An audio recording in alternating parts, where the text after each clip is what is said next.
It's 7, cable ready? Yep. Okay. Everybody else ready? Yep. It's Tuesday, November 25th, 2014. We'll call the Scituate Planning Board meeting to order. I need a motion to accept. So moved.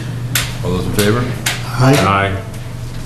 First item on the agenda is discussion of dimensional requirements, map density, accessory dwelling, and vote to reserve space for sponsored zoning amendments for inclusion in the annual town meeting. I assume that in my package we have all of this stuff. You probably do. I did do a new printing of the zoning of the 40R. Oh, okay. I printed that out. It's what you emailed us, right? No, No? sorry. Okay. Sorry. This is the world of zoning where everything is constantly changing. Yes, let's say that's the one I read. We really don't like it that way, Well, but it's... you know what? You made me use printer ink, now for nothing. And kill trees. Bill us, we'll stash your bill somewhere. WB Mason, 3 cents. So here we are back in 40R land, and in the 40R zoning, an awful lot is laid out by the state. They have a minimum density that they want you to have, and if you don't have that, you can't have 40R. It's close to what we had for the village business, but it's all a little bit different because, for instance, with the 40R, you can have single-family homes, but you have to have them at 8 units per acre. You can have duplexes or triplexes at 12 units per acre. And then with the actual multifamily or the mixed use, it comes out to 20 units per acre that they want, which is just about the same as what you have in the village business overlay.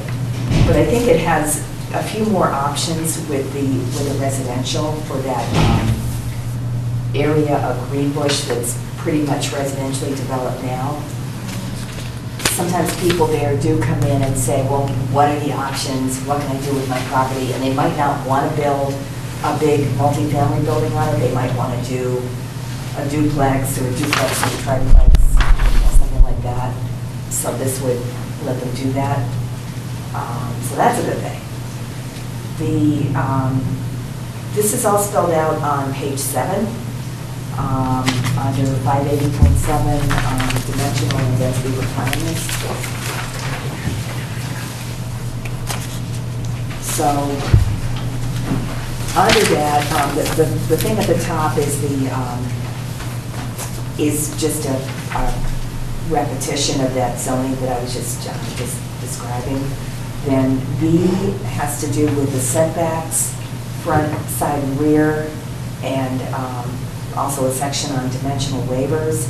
The front, side, and rear came right out of the village business district, so those are really just what you already had.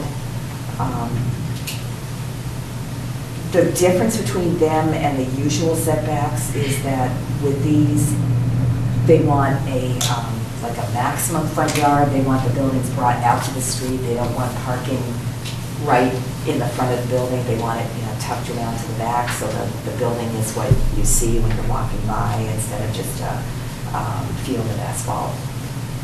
So that's that. There's a reference throughout this to something called the PAA. It's the Permitting Administrative Authority, I think, which is going to be the planning board, unless you don't want it. I mean, it could be the ZBA, I think it could be the Board of Selectmen. I'm assuming that you all would want that. I mean, you have a village business, this is similar to that. Yeah. So those are the dimensional standards that it has, and I don't know if people have any reaction to that. Laura, can you clarify something for me? Dimensional and density requirements, 580.7, the first piece of it. Says the number of residential units shall be no greater than a density of 8 units per acre. So 8 is the maximum density in that case. And then for single family, 12 units per acre for duplex or triplex. Okay, I think think that was the wording that came out of the bylaw, but now, and I jumped to the conclusion that it all made sense, but now that you're reading it, I can see that it really, Well, what's confusing is, right, it's talking about no greater than, meaning a maximum. Yeah. And then when you get to a density for developable land zone for multifamily, it's at least 20 units per acre, which is a minimum. yeah, I think it's intended to be a minimum. I'll, So it just seems confusing that in the same base sentence, in fact, it's in the same sentence, because it's all semicolons. You know, first you're talking about a maximum density, and then you end up talking about a minimum density. yeah. I think it's intended to be at least 8 units per acre. Oh, okay. Although, actually, I'm sorry. That would Let me make- back up a minute. I think the reason that that's expressed that way is that, I think the reason that's expressed that way is that it really depends to a certain extent on what you want, because the density can't be any less than 8 units per acre for a single family. Can't be any less than. It can be equal to. Yeah. So, So wouldn't you say, It's kind of Not to a worry. lot. right, but to make it consistent, wouldn't that read then of at least, a density of at least 8 units per acre for single-family homes?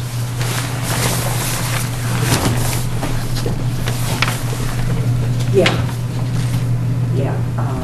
And the same for the duplex and I triplex. think you probably want some kind of a range in there, because if you start having a lot more than 8 units per acre, you're going to wind up with really tiny lots. I mean, 8 units per acre is about a 5,000 square foot lot. I know, it's small. So, whether you want to say 10 or something like that to kind of focus it. Well, maybe it just needs to be worded a little differently. Maybe the last I think thing should be its own sentence, so it doesn't get confused. I think I'm going to need to go back to that and Guess I'm missing something. straighten that out. Because I think all this thing is saying is that if you're single family, you get 8, No more than 8, no more than 8. right? Okay, but if duplex or triplex, you get no more than 12. Yep. And Yeah, I think that's, And if you're 20 if you're anything else, multifamily, You're a minimum of 20. a minimum of 20. Well, I mean, it does say that, it's just I think it should confusing to say me. at up to 20 units per acre, because those are the maximums, and those are what's set. But what you do with those maximums, you can make the maximums higher. You can't make the maximum less, but you could make the number of units that you build less. Okay. But you So, have to allow up to 8. So, Right. Okay, yeah, so I'm sorry, I think that should say, shall be no greater than, 20. 20 units per acre? yeah. Does that apply yeah, to 12 units per acre too? Yeah, Yeah, so they're all consistent. yeah, Okay, okay, thanks. okay, thanks.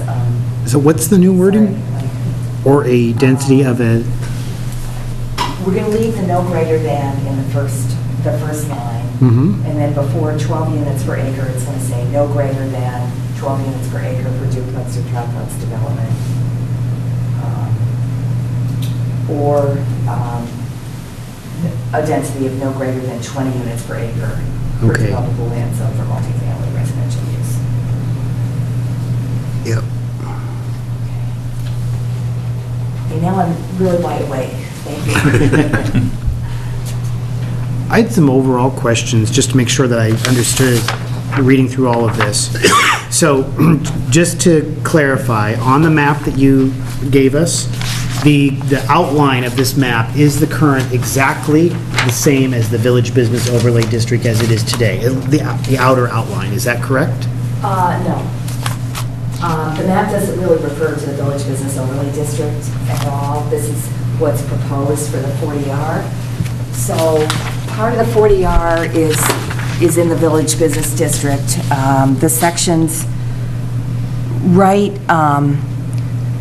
right below where the Driftway and New Driftway intersection is. So, and slightly to the west of that. So the Herringbrook Mall, the buildings back behind Dunkin' Donuts, South Shore Auto Parts, and the, what's it called? The professional building, the professional medical building. So, So when I'm looking at this doesn't actually reflect the 40R? this reflects the 40R, but not the village business. Okay. The village so- business is what we have subset of now. that, right? Oh, But okay. this expands on that somewhat. All right, because I was thinking that with our latest additions that we did to the Village Business Overlay District, it was almost this exact footprint. It's almost that footprint. Where this footprint came from was the recommendations that MAPC had, Okay, and they felt that you could really pick up some more good mixed-use development if you went all the way out to the Rotary. oh, okay, so I, For whereas, instance, where that medical office building is on the left as you yes, turn in. yeah, Right. That's this one up here, right? well, no, right here. This is bad, but Oh, this yeah, is, yeah, this that's is the I'm Rotary sorry, I'm right looking at here, the wrong spot, yeah. right? So this is that medical Yeah. building right here, which is in actually a residential The Rotary here. district, isn't it? That's this Isn't one. the here. zoning Yeah, that's for, a Yeah, residential. It's the One one right here. just below that heavy line. Yeah. so, so I guess the 40R also encompasses, is it the Scituate pipe, whereas the Business Overlay District does not? Right. I'm just trying to figure out the differences. Right. Let me see if I can kind of, go through them a little bit. The buildings up on Stockbridge Road, on the west side of the Driftway, where the lobster pound is. Yep. And then Yep. east of that, you've Yep. got a couple little buildings. The rug place Yep. that was up there, I'm not sure it's still there, but No, that's the lobster place that is now. now the lobster place. All those buildings would be included in it. Okay. I mean, you don't have to include them, this is just. No, I'm just trying to understand. So, Yes, exactly. Yeah. And they were included because MAPC Recommended. that. recommended this, right? Yeah. Yeah. Why, You say yeah, but with a little Well, question mark, Yeah, right? because, they had sort of a very nebulous area.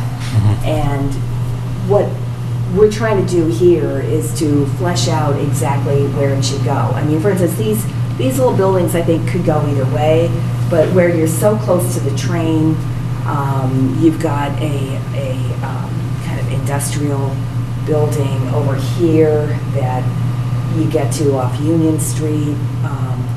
Sorry, not here, but up here. Further up. Yeah. You've got a lot of. But that's not in the proposed 40R. No, right? it's not. This is right here. Yeah. Piece. Well, this isn't. This but isn't. everything that's shaded is. Oh, okay. what was the So what's- argument for not putting like Fitzmill and all of those properties into the 40R? Yeah, with the garages out back behind. That was pretty clear on the map that MAPC did. I think because those are a little bit less walkable to get to the train. Yeah. Jenkins Place is pretty residential, and the people who live there have had really mixed feelings about having more commercial activity up there. This whole area here, I think, could go either way, where Old Country Way comes through, and they may very much want to be part of it. Okay. So if they do, that's probably What- going to be fine. Yep. What is the dark line right now in that area? Is Yeah, that it does representing go the Village Business Overlay District? That's the actual, that's the Village Business Overlay District and the Business District. Oh, okay. Oh. Okay. This all is here. What I was asking is, what is this? So like this Oh, dark this one. line? Kind of hourglass shape here is the Business District. Okay.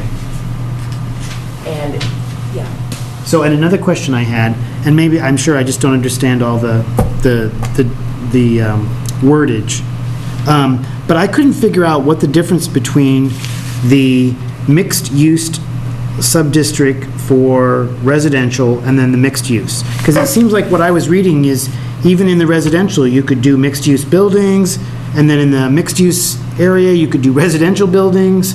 So I wanted, can you explain what the difference, what is actually available in each sub-district? And is there an advantage or a disadvantage? Like, as an example, I'm just asking this, why don't we just have the whole thing be light gray? What's the advantage to having that be residential? Okay. There are two districts. There's the mixed use and there's the residential. So it's separated in contrast to the village business district where everything was all the same. Correct. This is different. Correct. Has different sections to it. The reason why there were the two districts is that part of this area really lends itself more to commercial activity. You've got the road coming in, going up to the light, then you try to take, the road into the train, you can keep going to the harbor. You've got a lot of activity there. When you're on Country Way, it's a little different because you're on a narrower road, it's more of kind of a country feel. You've got a lot of houses, you've got the reservoir to think about, trying to not have that much pavement and so on near that. So it's just a different type of neighborhood, really. The neighborhood out on the Driftway, New Driftway, is very commercial, it's very active, a lot of traffic. Country Way doesn't have so much traffic. So if you have mixed use everywhere, you may not get it where you really want it because people will try to spread it out. You're trying to focus it on that sort of intersection between the new Driftway and where the two pet things are right now, like right here, right? It's somewhat focused there, but that's part of it, but it's also the whole entrance. So, as you're on 3A, what you're going to be able to do is to immediately get into this nice mixed-use area where you have some residences, you have some businesses. At some point, it may be possible to turn this into more of an attractive street, like a boulevard. I mean, something that's a little more inviting and pleasant for people, that's got sidewalks that are, there are sidewalks there, but it's a little bit stark in some ways. So, just to beautify it a little more and make it so there's a reason to go there, and there's a place where the businesses are going to be, where there's the traffic to support them. Right. I guess, so my question is, again, I thought reading through this that said, even if you had the residential, like in this dark gray area, you could still do a mixed-use building if you wanted to. Did I read that correctly? You can in the village business. If you go back and you do the special permit, you can. But under this zoning, no, you couldn't. You would just do the multifamily. So if that's in there, then I thought, you're looking at the new draft now. well, yeah, maybe I looked at the old one. Okay. There are sub-districts, mixed-use development projects. I tried to keep it separated. So, mixed-use development projects, which include non-residential uses, Yeah. would be permissible where in this In the area? larger area. In this whole area? In the light the larger of the two areas. There's a smaller area, the dark gray, and the larger, the light gray. Yep. So in the larger light gray area, you could do, which is really just down in here. Yep. That's where the Okay. mixed use would go. Here. Mixed-use projects approved under Section 580 shall be allowed in the smart growth residential sub-district. Okay, what page are you on? 3. And the smart growth mixed-use sub-district. So that's why I was just trying to figure out, like, what the difference was. Okay, well, obviously, I need to go through and prove this. Okay, I see. It's 3/4 of the way down on page 3. I apologize for that being there. That should not be there. Oh, strike. Strike That that makes out. me feel good, so that I'm not totally Well crazy. done. No, you're Nicely done. So, nice. nice catch. So does this make the overlay, village overlay district into a residential, smart growth residential district? Well, I kind of. Makes it either or, doesn't it? Thought about it, thought about maybe getting rid of the village business district at the very beginning. I think it's really good to leave the option there. Yeah, so do you're I. not taking anything away from anyone. So they can still do a mixed use there if they really feel like it's going to work for them for some reason. They can still do it. Because it seems does to that me that change? frontage along Country Way, which is already somewhat commercialized, is one of the primary places that we want to generate, business use, no? I would think it would also impact 50 Country Way. Well, yeah, but that's going to be retroactive. Well, that's already started. Grandfathered. In the process. But I actually, mean, in terms of not building a mixed-use building in the front. well, he could do this if he wanted to, But he's going to I have to don't start know. from scratch again, is what, Yeah, I don't know what he's gonna want to do. The reason why this was residential was because it's really, it's got less traffic, it's more sort of tucked away. It does have some businesses, but they're just a different type of business. They're not a retail where you're gonna have like a whole floor and then you're gonna have, a big building with apartments or condominiums up above it. You're just gonna have more of a residential feeling if you're going to do a bigger development and not have, small, you're going to have small businesses that Yeah. mostly serve the people who are there, but they're Yeah. not going to be able to really draw people from a large area because they don't have the traffic, they don't have the traffic volume. Right, however, though. until they build out the residential portion of it, and then you create somewhat your own traffic. But you've got the ability to do businesses there already. Yeah, I was okay. gonna say, in the Cecil, what was that called, where they did the different villages? If I Yeah. remember right, in Greenbush, one of the things they were definitely, at that time, they were saying Country Way and wanting to take Reynolds and, again, just like what you said, move the facades so that they would be at the sidewalk and the parking would be in the back, and that would be more of a whole retail front from that location. Let's say, probably not where those, where the Realty is, but maybe where Reynolds all the way up to the corner of Stockbridge. Yeah, I think the thinking about this area has kind of Changed? evolved. Okay. Back when they were first planning to bring the train, and the train hadn't come yet, there was the idea that the train might stimulate this whole area to grow and to attract businesses. Once the train came, I think people began to be able to think about it a little more, maybe a little more clearly, maybe a little more definitely, but the roads where people are going to the train are primarily the new Driftway and then the Driftway, and then you've got your parking, and you might come out this way, but a lot of people are just going to go to the main drag to get in and out of the parking lot. So There's a fair amount It of makes traffic it- that comes this way in the morning, and it comes Well- down Stockbridge in the morning, too. there probably is, people collected from here, but then They're coming off a Country Way this way. well,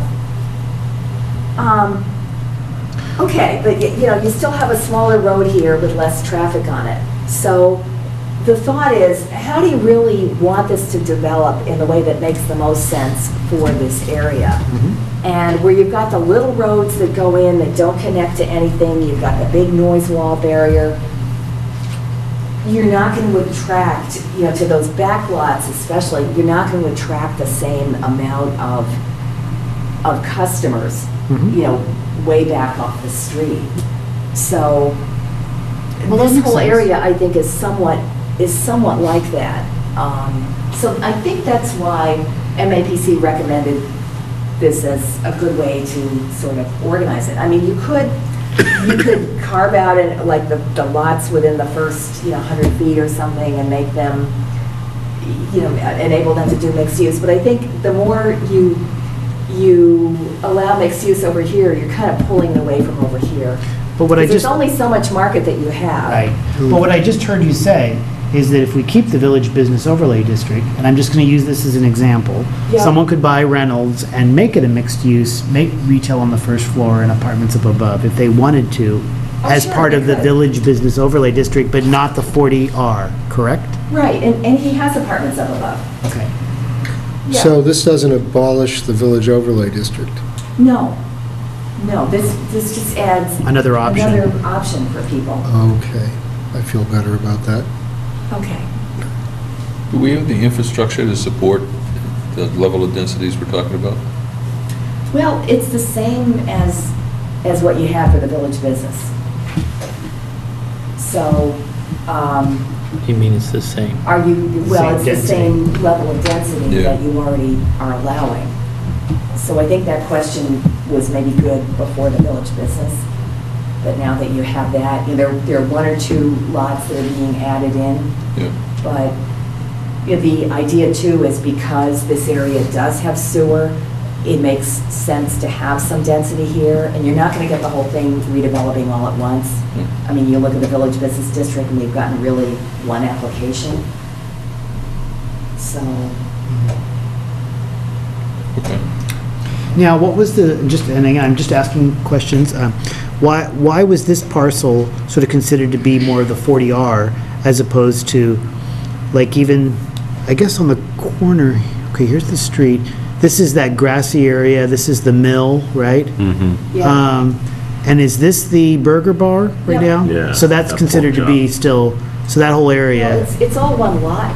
You know, this here is all one lot, so unless Okay. you're going to chop it off, it seemed to make sense to keep it all in one zone. yeah, that makes sense.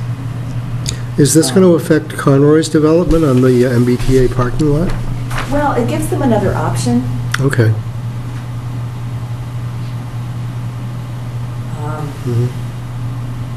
Yeah, I mean, I like I mean, that. it'd be great for the town if they went with this option, because there is an incentive. Right. There's a payment the town gets for every residential unit, but they seem to be wanting to move, you know, a little quicker than that.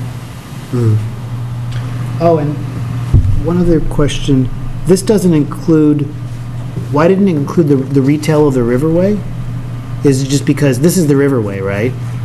And this is Yeah, the cemetery, yeah. that's the proposed retail building, if there hopefully will be one. You could, you know, you I'm could, but just- I mean, again, this is all one parcel, it was all permitted.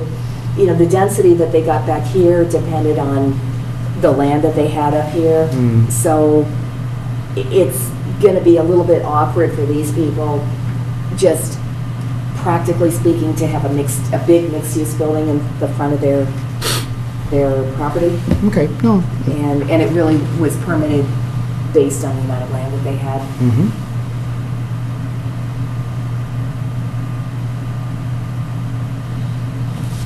All right, well, I mean, I think your explanations make a lot of sense. I just was, when I initially looked at this, I was just concerned, again, with the existing proposal that we have before us, that we weren't changing anything.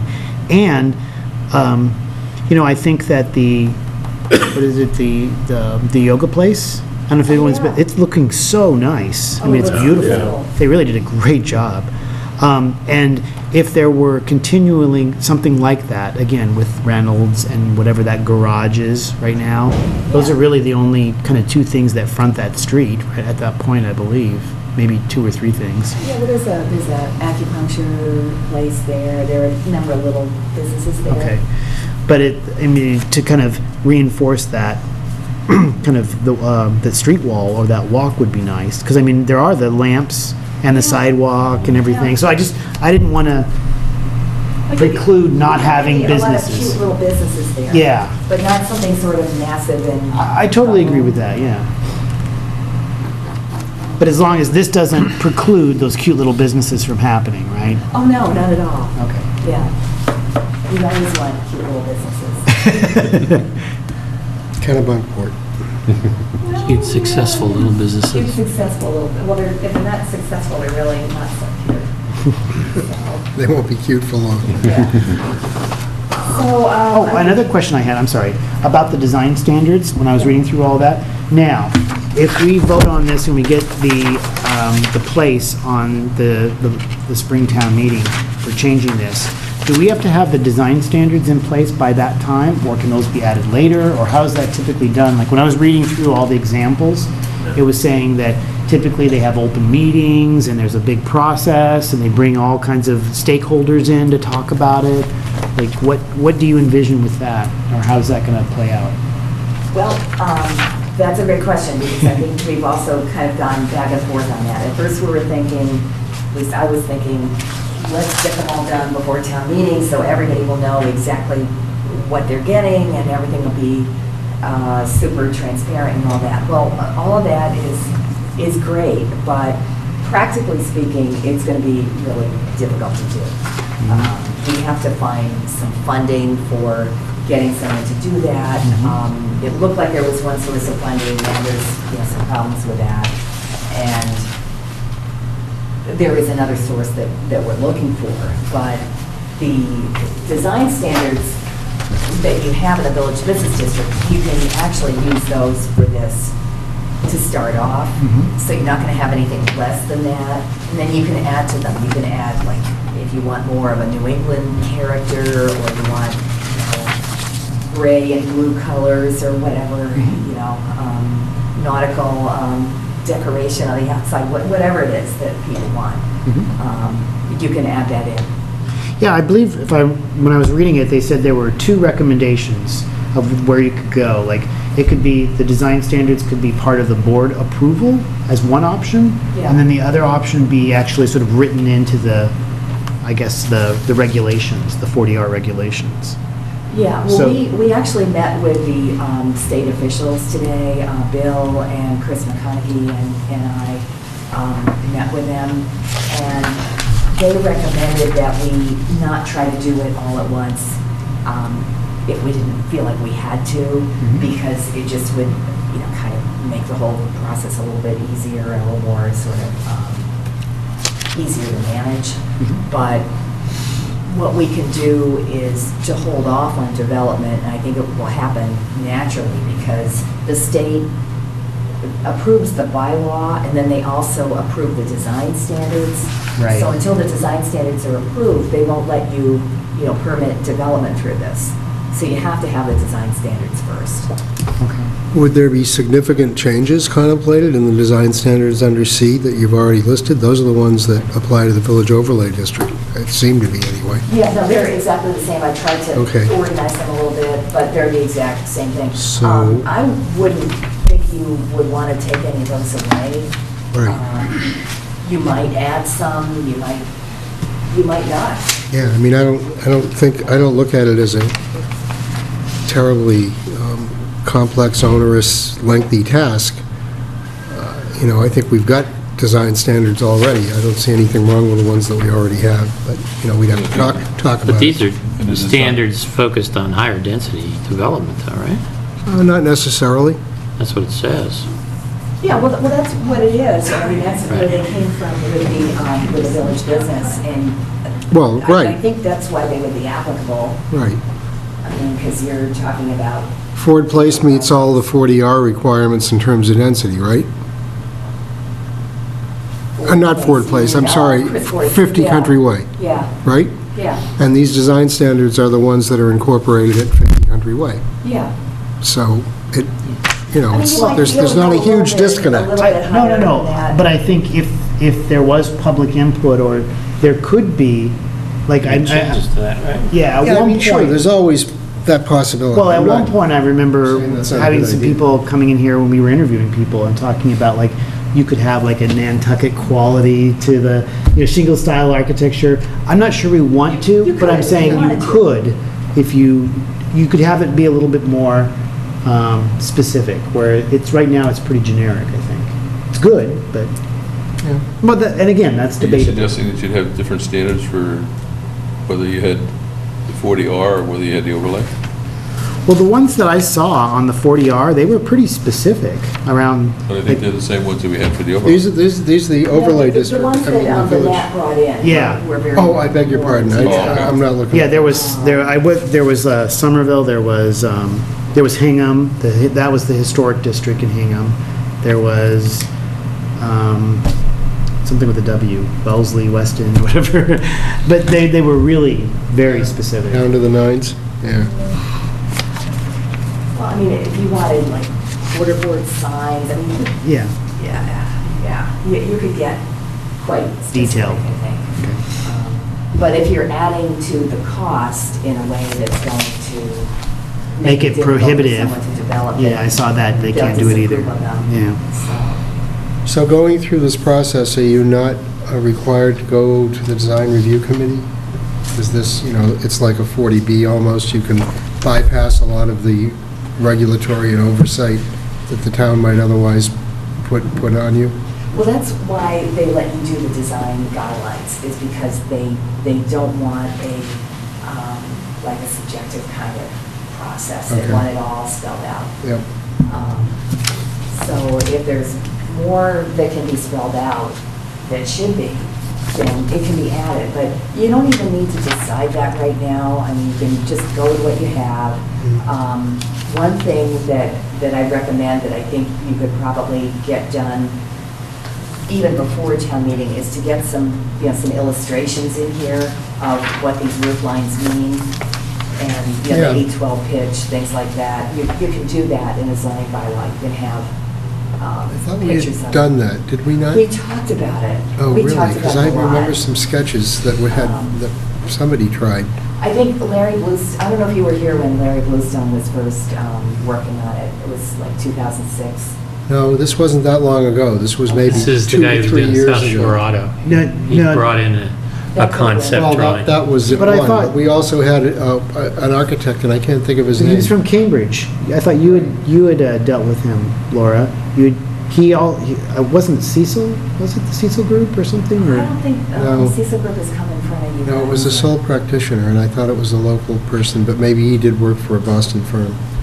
Anyway, easy to do, if we Yeah, need to do that. Good. I'll volunteer.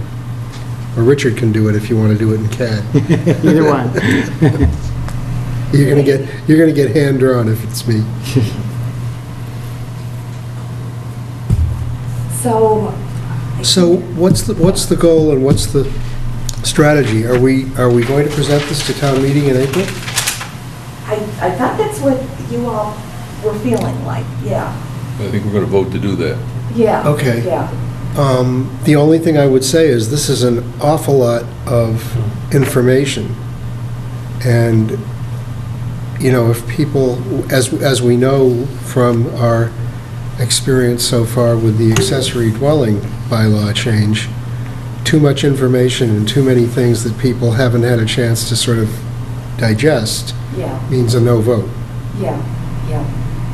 Well, that's why December 11th, we sent invitations to every single property owner in the business district, the ones that are going to be in it and the ones that aren't going to be in it. Yeah.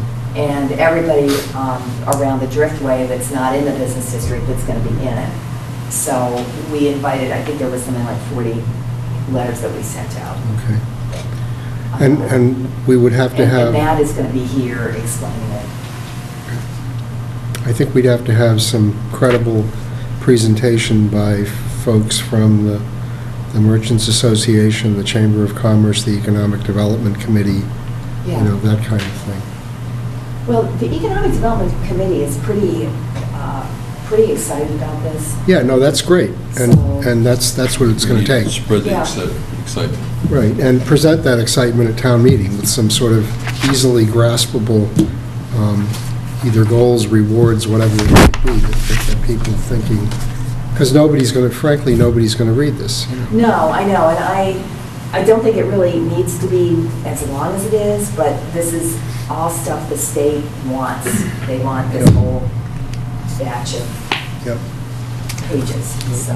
Well, and I think it's also key that we say that this is another option and that we're not really changing, because then people get scared about change. Yeah. We're not changing the Yeah. village business overlay district, but we're adding or augmenting to give people another option. And this will help the town of Scituate by giving those incentives and all the things that 40R does. Yeah. So I think that's, I guess the onus is on us to make sure we have that. Does somebody have a good articulation of what those benefits are? Matt does, I'm sure. Matt does, Should but have one of them a is fairly the simple payments- list of those things. The payments to the town is one of them. And what are the payments? We're estimating about $75,000 just for passing the zoning. And then for each residential unit that you get, it's $3,000. So say you get 10 residential units, that's $30,000. Say per development. And it's each year, unfortunately, that was the... No, that's something different. That's the 40S. That's something different. Oh. We See? need something very simple and straightforward. We to don't say, understand this it is what's either. coming. And No, it's- and 75,000 for passing the regulations, should not be the reason to do it, right? That's not the reason to do it, right? It's not the reason to do it. No. Only if everything else was neutral or on the plus side, would you then let that tip the scale perhaps for you? Yeah, but it just sounds like this is going to add more confusion than anything else. Well, hopefully not. Well, I hope not. I mean, the idea is to create a way people can get their projects approved that's not as complicated, it's not difficult. The rules are spelled out in advance, they know what to expect, they know what the town expects.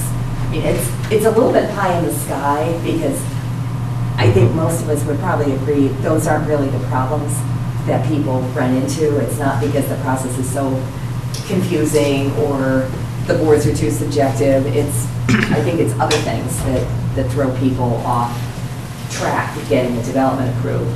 But the idea is that this would make things simpler, and in some ways it would. It would take only a majority vote, it wouldn't be a 4 out of 5 vote, so that simplifies things right away. And even though it may not seem like that makes much of a difference, I think that drives a lot of the sort of over-engineering sometimes and the over-lawyering, because people are so concerned about that 4/5 vote and getting it that they'll put themselves through all kinds of hoops that maybe they didn't really need to. And I think this makes it clearer from the beginning that they don't need to do that. They can just go in with a reasonable project, get it approved, and that's that. Yeah, another option to promote business growth, that's still kind of, I think, how we want to couch the idea, Right, Yeah. an easier pathway or something like that. yeah. Did anybody look at when they did the smart growth overlay and came up with this plan, did anybody look or talk to other areas of the town about the potential impacts of zoning something this way? Particularly the Water Resources Commission, as I look at where the reservoir is? No area was zoned for the overlay that wasn't already in the village business. And there are some issues, I mean. But I'm just asking is if you change the zoning and allow other kinds of things to happen, was that evaluated with respect to some of our critical resources, or at least has somebody else looked at it besides us? MAPC did look at that. I mean, because I know the line kind of goes through a number of lots. It's not just 50 Country Way, there are a number of lots that are Yeah, I was affected thinking by it. more of our own water resources. Well, that's what I'm saying, the District. line being the Zone A boundary. So the boundary of the area that's sensitive. No, maybe I stated Oh, that I'm badly. sorry. I wasn't thinking the MAPC, I was thinking of our Water Resources Oh, have they Commission. been Have they contacted? evaluated it? Yeah. No, I haven't got to them Okay. yet. I mean, first, I want to make sure you guys are interested in it before we start going out and, Mhm. spreading it around all the different boards. Yeah. Well, and I think, if I remember right, when Matt was here, a couple weeks ago, I think they were talking about what they did at the MAPC was they did like a maximum build-out potential and like how many sewer connections and how many units and all that. Now, whether they went to the sewer commission and said, is this okay? I don't know if that ever happened. Because I think sometimes there is some built-in, Yeah. Well, we already know not we have animosity, but... a problem over here with stormwater drainage, Yeah. right? On 50 Country Way, so, as long as we have other entities who are responsible for different areas looking at this, I think that needs to happen. Well, it will definitely go around to all the boards, and,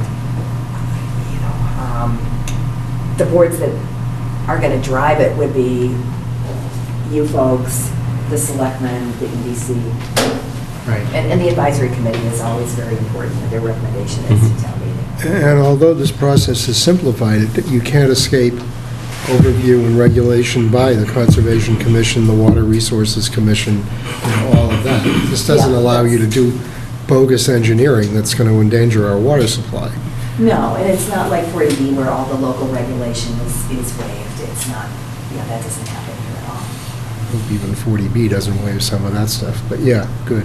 Well, potentially that's what they're able to do. But I think That's not the worst. Stephen's got a good point, because like, from the economic development point of view, they're like, oh, this is great, let's build, let's just say 100 units. It's fantastic. The town loves it. Everyone loves it. And the sewer people are like, oh, we can't do that. I think that's what we don't want to get into, is like, making sure that everyone's on board. Well, I think the other thing, though, is if you go back to the Village Business Overlay District, these are very similar densities Yeah. to what you're already allowing in this whole section here, and this whole section here. Well, So the yeah. only new properties that are included would Is be the Scituate, the concrete pipe.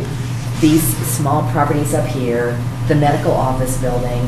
This building, I don't see redeveloping, Yeah. the chicken hatch. And, I'm not sure there's really any potential. I mean, frankly, this one, I recommended against including in the I village remember business, that, and yeah. you guys thought it was a good idea. But I'm not sure he's connected to sewer. I'm not sure it really makes sense to include that property. Mhm. But I think if you don't, you'll have, someone who's not very happy that you'll have to. Yeah, he came into the public hearing, right? Yeah. And- Yeah. and I still think the asked to be potential, included. there could be something nicely done there, but anyway, that's neither here So nor the there. basic idea was to be on the street, with the access to the sidewalks. Right. An easy walk to the train. Half a mile from the end of the train station. Yeah.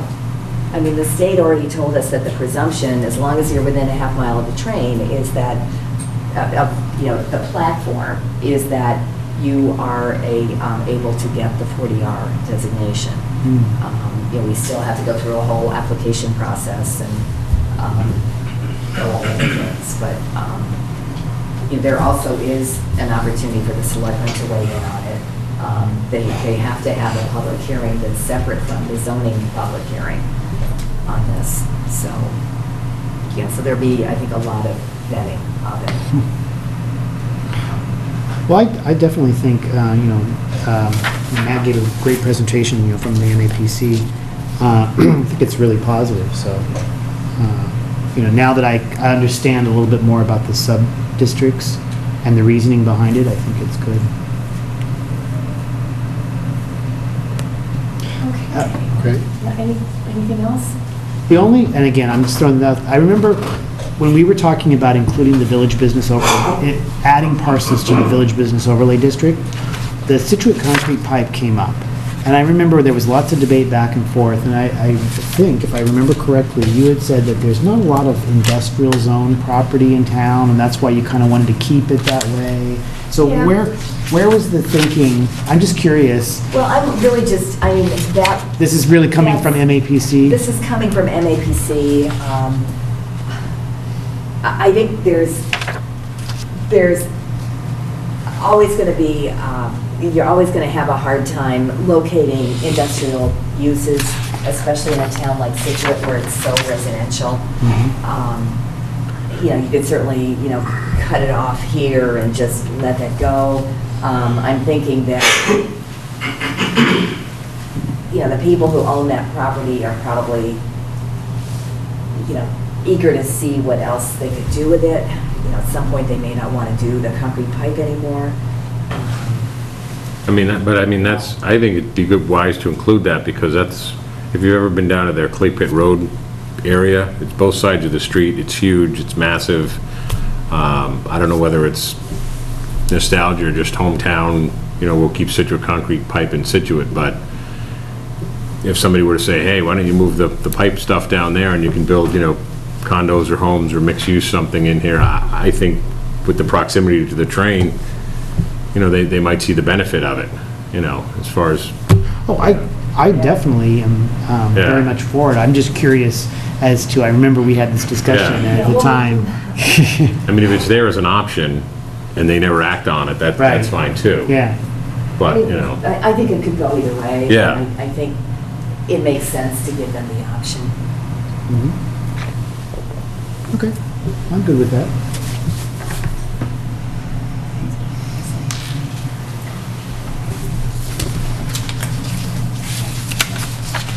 Okay, so that's, So do we need to take a vote to come back up and proceed? well, you can, or you can just vote the three of them at the end to reserve space on the warrant. Okay. This Are one. you open for comments here on that? Sure. Are you parroting, when you said section 580-7A, where you're talking about density, are you parroting the state 40R? Yeah. So it's actually minimum, you know, their terminology is minimum Yeah, well, they're setting a minimum, but of each thing. per Scituate, you might not want, like, say, double that. So you'd be allowed to make that minimum actually the maximum for Scituate. Okay.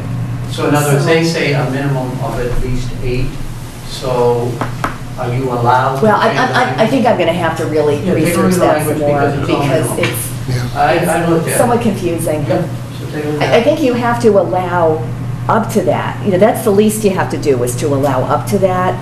Whether you can't have anything less dense than that. If people wanted to build it, you know, that kind of doesn't make sense. Like if somebody only wanted to do 4 units per acre, No, but I don't it know says why, the they couldn't do 40R it. 40R section 6 says a minimum of 8 units, a minimum of 12 units, a minimum Yeah. of 20, meaning that or more.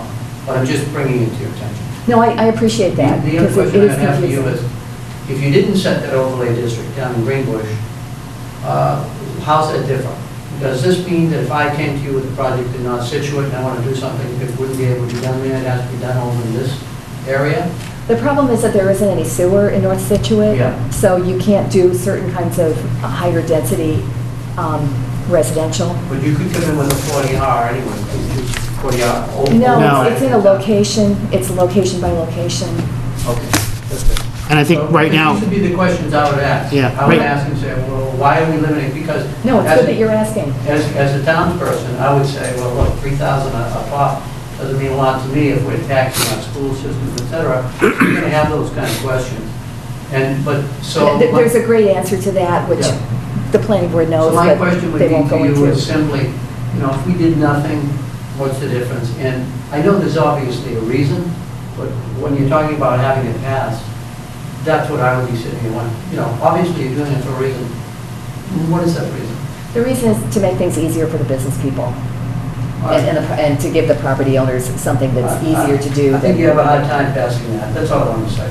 right? Okay. I mean, I'm not contesting it or anything, I'm just listening and just mentioning. Well, if you want to, if you have more questions or you want to discuss some fine points of how to present it, you know, I'd be happy to hear from you. Thank you. yeah, I also, at least for me, and I'm speaking only for myself, not the planning board right now, but I think it standardizes a process that 40R is understood by the entire state.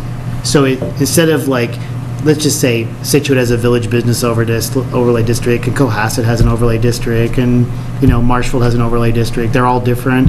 This 40R is more standardized, so it helps people understand, and I think that's what it makes it a little bit easier, is that it's something that is sort of statewide, that a developer would, it would be more consistent, let's say, a 40R district in Scituate as one might be in, you know, Worcester or something.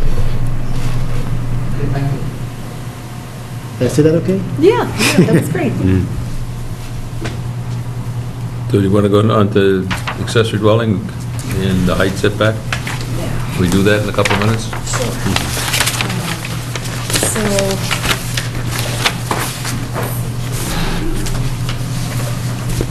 So the accessory dwelling, after the workshop that we had, we made a couple of tweaks. We included some language about what subordinate means, and then we talked about the maximum being, 900 square feet or 40% of the total floor area as a maximum. And then I see there's like an extra T. T, yeah. So those are, I think, the main things that this does for you.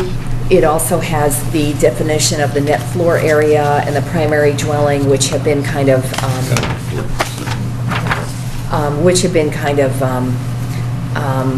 little difficult for a number of years. So that's what this one does. I thought it was good in the sense that it's not trying to do too much. I know we had lots of discussions about whether we have an attached or non-attached, and Yeah. and this kind of just says, hey, we're just changing it to the, explaining it to the 900 square feet, or whichever is less, or the 40%, or actually whichever, yeah, less. And I thought it made the definition of what is subordinate much easier to understand, so I liked it. Oh, good, okay. Okay, so that's that one, and then we've got, right along here, we've got the setbacks in the flood zones, and we had the height,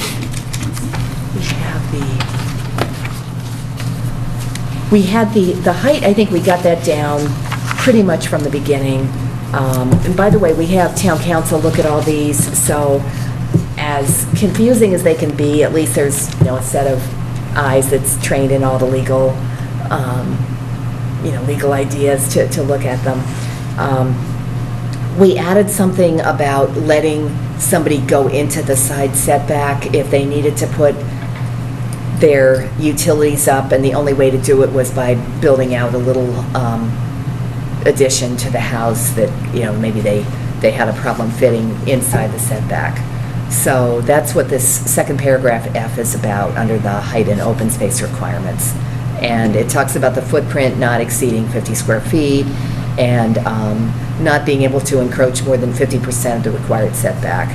And this actually, I believe it came from the building department, but also Dave Ball was involved with it.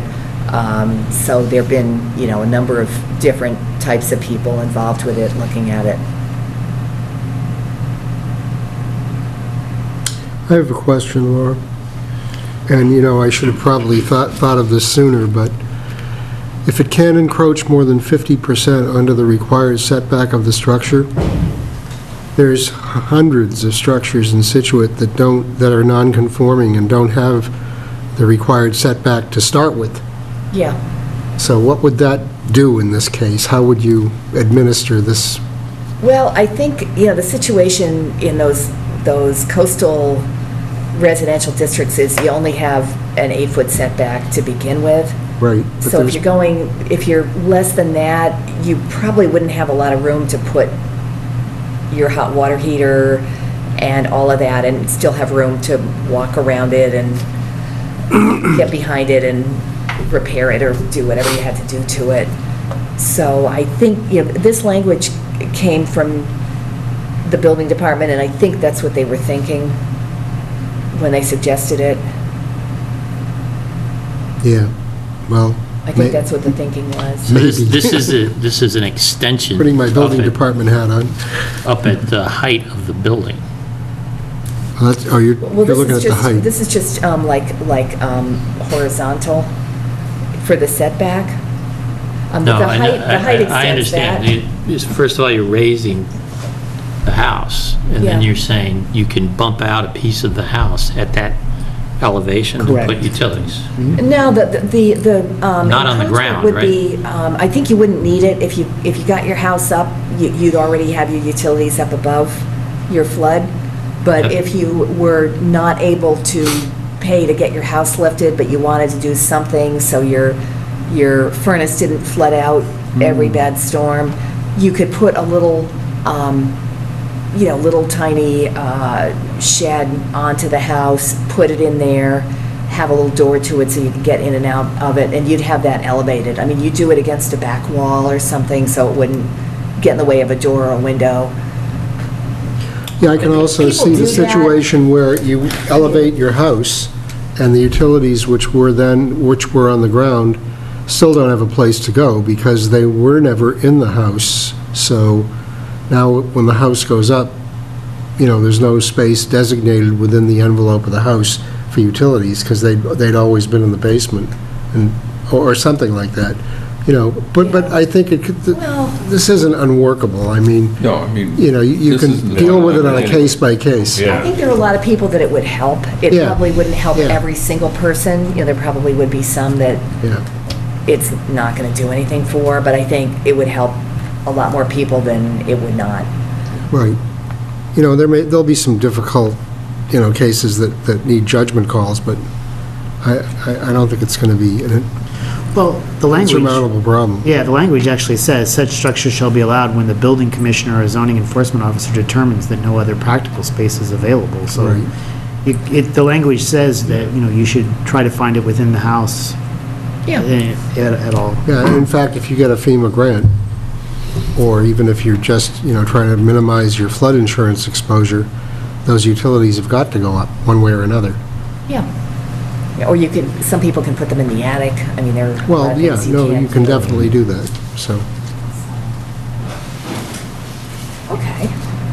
So I guess what I'm looking for is a motion to reserve space for the planning board to sponsor these 3 articles at the annual town meeting. So moved. Do I have a second? Second. Discussion? None? All those in favor? Aye. Aye. I'll do a memo, and will you be around tomorrow, or you want me to initial it or It's something? hazardous driving tomorrow. Yeah. I know. For those of us who... But I'll, Wow. if you've got the letter, I'd be willing to risk first one. coming Okay. down from North Situate. Okay. Entering the Southeast Expressway. Yeah, that one, there's like protests going on. The next item on the agenda is a public hearing for stormwater permit for 40 Watch Hill Drive, the Henley School. Any particular spot you guys want an easel? That's usually where we put them. Can Cable pick it up there?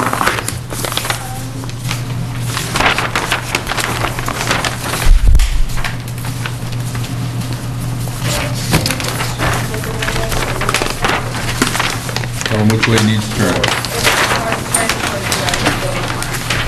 That? Why don't you introduce yourself and tell us what you're looking to do? Name's Scott Henderson with the Engineering Group. Here representing the applicant, the English School. There was a representative that was supposed to attend tonight, but was unable to, sends their regrets. We are here for a stormwater permit application. There's a public notice there if you want those. So, September 22nd, we filed an application for a stormwater permit. The school is looking to expand a playing field located at the rear of their main building here, up on sort of the northeast side of campus. There's an existing playing field here with a row of trees and then a slope down to the abutting property.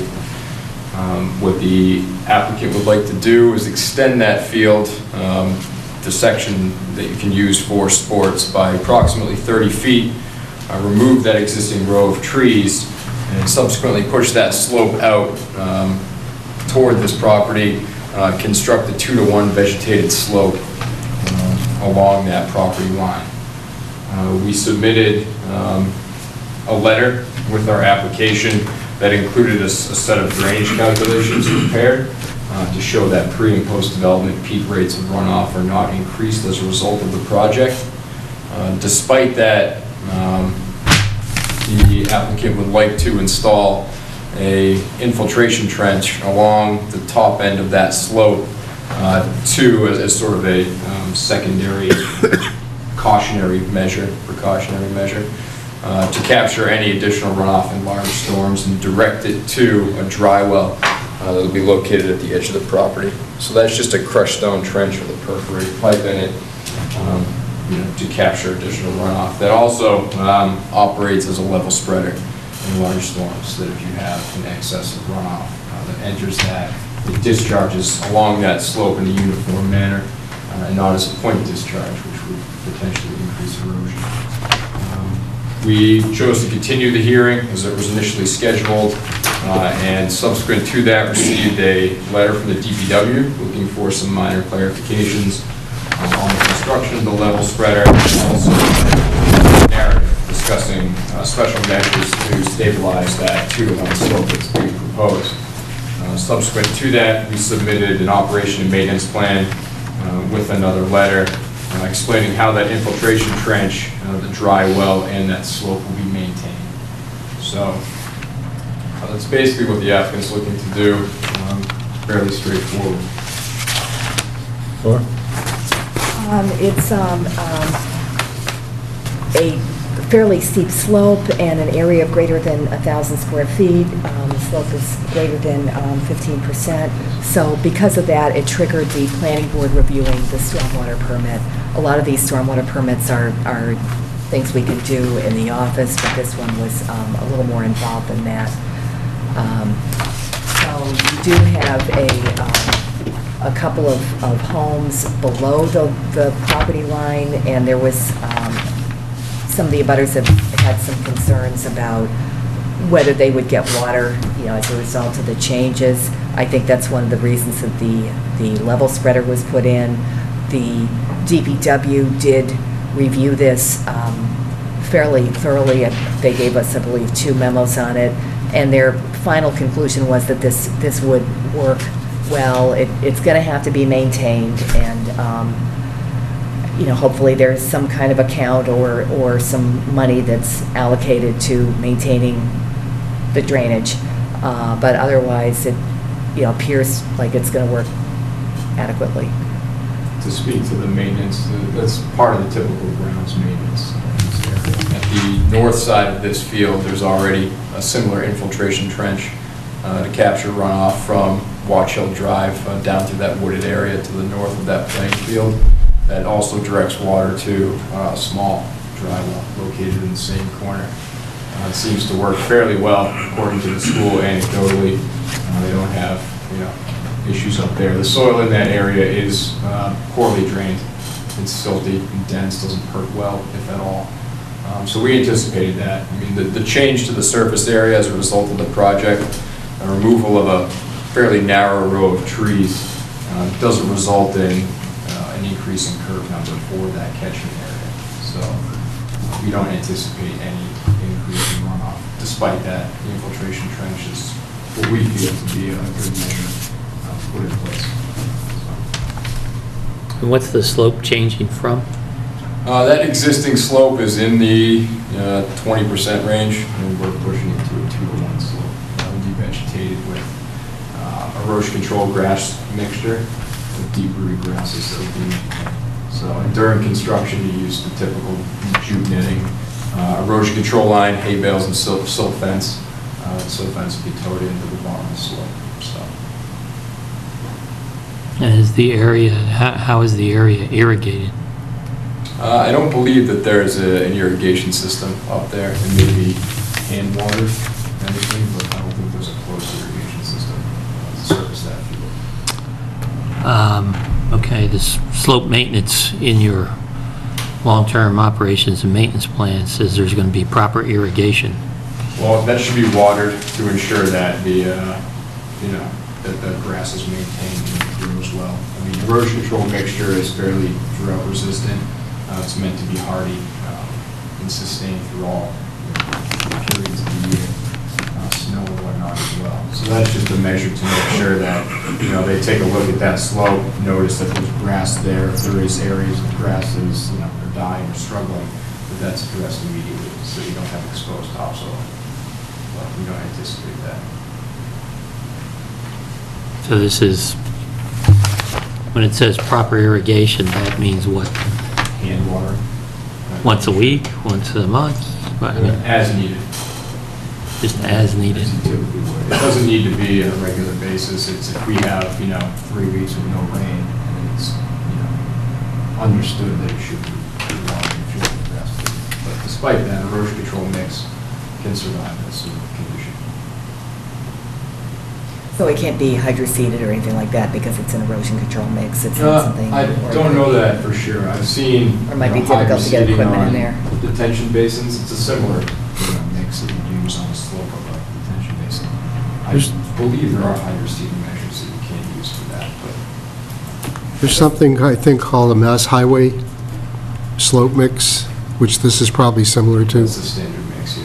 right? It's typically not hydroseeded, but I can't speak to whether or not that is possible at this point.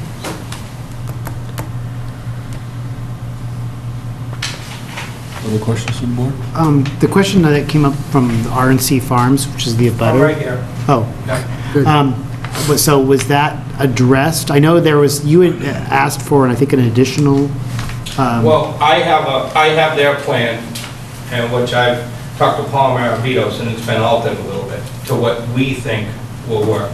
Now, I'm sorry, I don't know who you are. my name's Ron Simon, I'm from RNC Farms on 123 in Scituate. And my property abuts right there in the middle, the top of Watch Hill there. Okay, in- thank you. And normally, if some water came down that hill with me, it would be fine. I've lived there my whole life, it's been coming down that hill my whole life. I've just built a house there. Okay, now I have a wall around it, and there's a drainage with stone in to take the water that is already there to bring it around my house. My concern is that when they do this, they've only got a 300-gallon holding tank up to the right, which is the size of an oil tank. When it rains heavy and that floods and fills, it's going to come down through this perforated pipe, which is only supposedly buried 2 feet in the ground. When that perforated pipe gets full, that water is going to spew out over the pipe, come over my stone, infiltrate my drain, and come through my wall to my house. Now, like I said, normally, if there's been water coming down that hill my whole life, it wouldn't matter, but now that I have built a house there, it matters. So I guess the question there is there more water that will be coming down this slope than there is currently, even with the change in slope? In other words, is it the same rate of flow and all of that? Well, I mean, right now, it's the same rate of flow, nothing has been changed. No, Right. that's what I'm saying. When we change it, will it change the flow to your property? That's why we produce the drainage calculations, is it's our responsibility and our burden of proof. And we know that in the post-development condition, and no additional runoff, no additional rate of runoff will occur as a result of this project. Without the infiltration trench? Without the infiltration trench, not even considered, so that's an additional. And that's something the DPW's looked at? Yeah, Somebody's they- looked at they the did look at that. We calculation? have So some we- memos from them. We did Oh, look good. at Thank you, a plan we received from the abutter that requested that we also extend a solid pipe down this area and put a dry well here. Now, we considered the possibility of doing that, but that produces issues in itself. What you do in that scenario, if you place a dry well with an open grate downstream or downhill of that infiltration trench, you create a point where if that trench fills and there is a lot of water, you have a significant storm, and that trench does surcharge, it no longer acts as a level spreader, allowing even distribution of runoff along that slope. You've now created the low point for a point discharge for that runoff, and that greatly increases the rate of runoff from that point and erosion at that, in that area, particularly close to the school, to an existing building. And this area sweeps down and around the building towards the parking lot and ultimately Watch Hill Drive. So that introduces the possibility of erosion directly out to the street, which is unacceptable. Don't you create that on the other end? No, because the rim of this is higher than or at the same elevation as the top of the infiltration trench. So if everything overflows, it overflows equally. The DPW said that the drainage calculations show that the peak runoff flow rate and volume of runoff do not increase at the property line. Therefore, the design meets the intent of local regulations. The designer has adjusted the operation and maintenance plan to define the stone trench as an engineered structure and functions not only for the storage and infiltration of runoff, but will also function as a level spreader. Therefore, if the trench degrades and low points develop, the owner would need to repair it to eliminate point discharges and rutting of the slope. So, I guess there is a kind of, potential problem there. And then he says, excess runoff from the field will be spread evenly across the top of the slope with no point discharges. So Okay, can I speak again? the maintenance is really important. When they have that drain that's up there now, and I get water the whole time through the season until summer comes and it gets hot and it dries up. Then that water dries up. Now, I don't know how they can make calculations of how it's going to work when they haven't even done soil samples. We just dug in there. It's all clay. Everything's clay. The water doesn't come out, at the top, the water comes out 2 or 3 feet down because of this clay level. So that infiltration trench, where is that water going to go? That water is going to go over the top of this clay.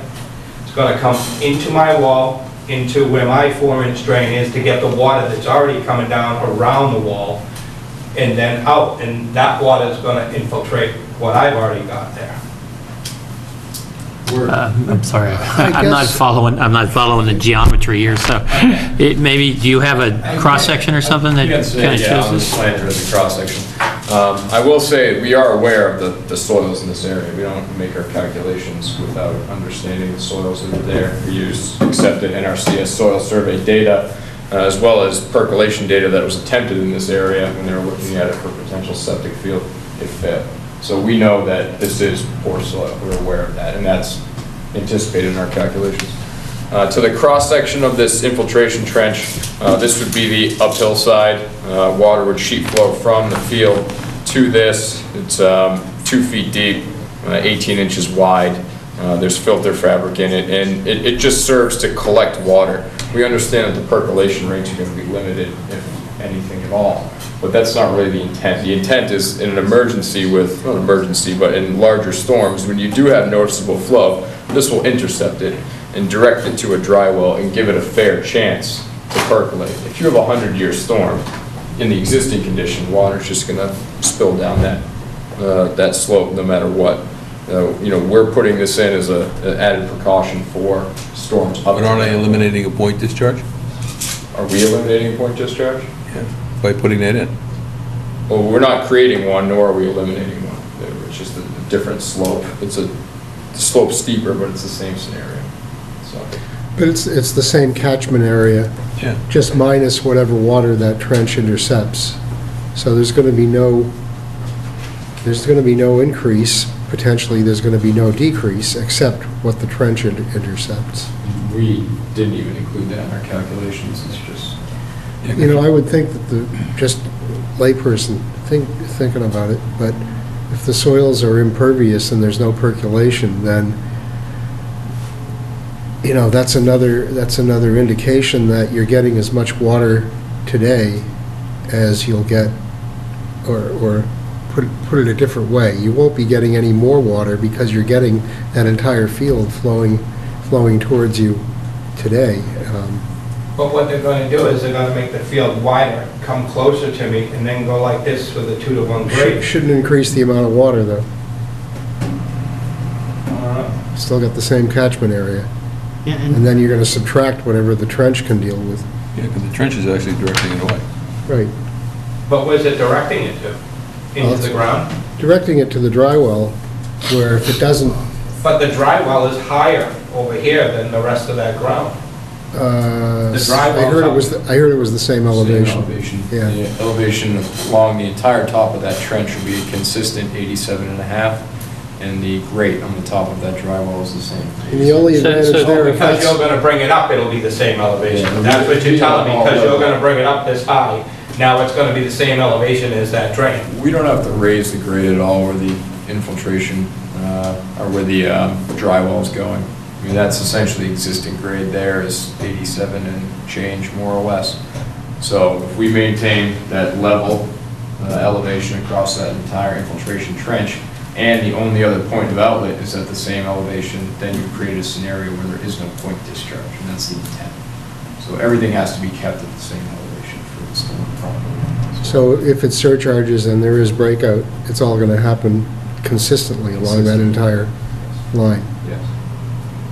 but the real issue is if that trench didn't exist, the water flow is the same, the slope has changed. So the big issue here is really erosion more than anything else, Make right? it increase velocity. Yes. Right. The steeper slope you can't do increase velocity. So, What's the distance that they're increasing the field? Did I see that it was about 30 feet? About 30 feet. Okay. So from this 88 contour to that trench is about a 30-foot expansion of usable field space, and then, of course, And how much will the velocity increase? In other words, if the velocity increases and it's discharging onto Mr. Simon's property, will it have an impact on his property? the reason why we're calling for erosion control grass seed mixture is to anticipate any possible increase in flow rate. We can't speak to exactly what that existing maximum flow rate is down that hill because it's not uniform. You have trees are located along the top of that. You have points where, based on our topography and our survey, it looks like you have some concentration of flow because that area is depressed and not been maintained and it's swaled. So you do have more concentrated flow in that existing slope. By creating an engineering slope that's consistent and a consistent transition from that flat field area down the slope across that entire longitudinal line, then you don't create point discharges. So you don't create any swale. So I can't speak to the exact elevation of the existing condition. But if it creates a problem, you're prepared to fix the problem on Mr. Simon's property as well? Absolutely, yes. If there's a problem that's created, it's our burden to If the fix. school was willing to give me a signed agreement saying that if that does happen, they will fix whatever it destroys, I have no complaint to him. I have no problem. Does the stormwater permit include a decision that's conditioned? Well, we can condition the decision, so, You could put a condition that yeah. if an issue arises, that it has to be addressed. How did you size, excuse me, how did you size your dry well? Because we didn't include that in our drainage calculations, it's just the same as what the other dry well is. It's a small, round, precast. 300 gallons. 300 gallons. Is it in soil that will actually allow it dissipate, or is it just going to be surrounded by clay, fill up, and that's it?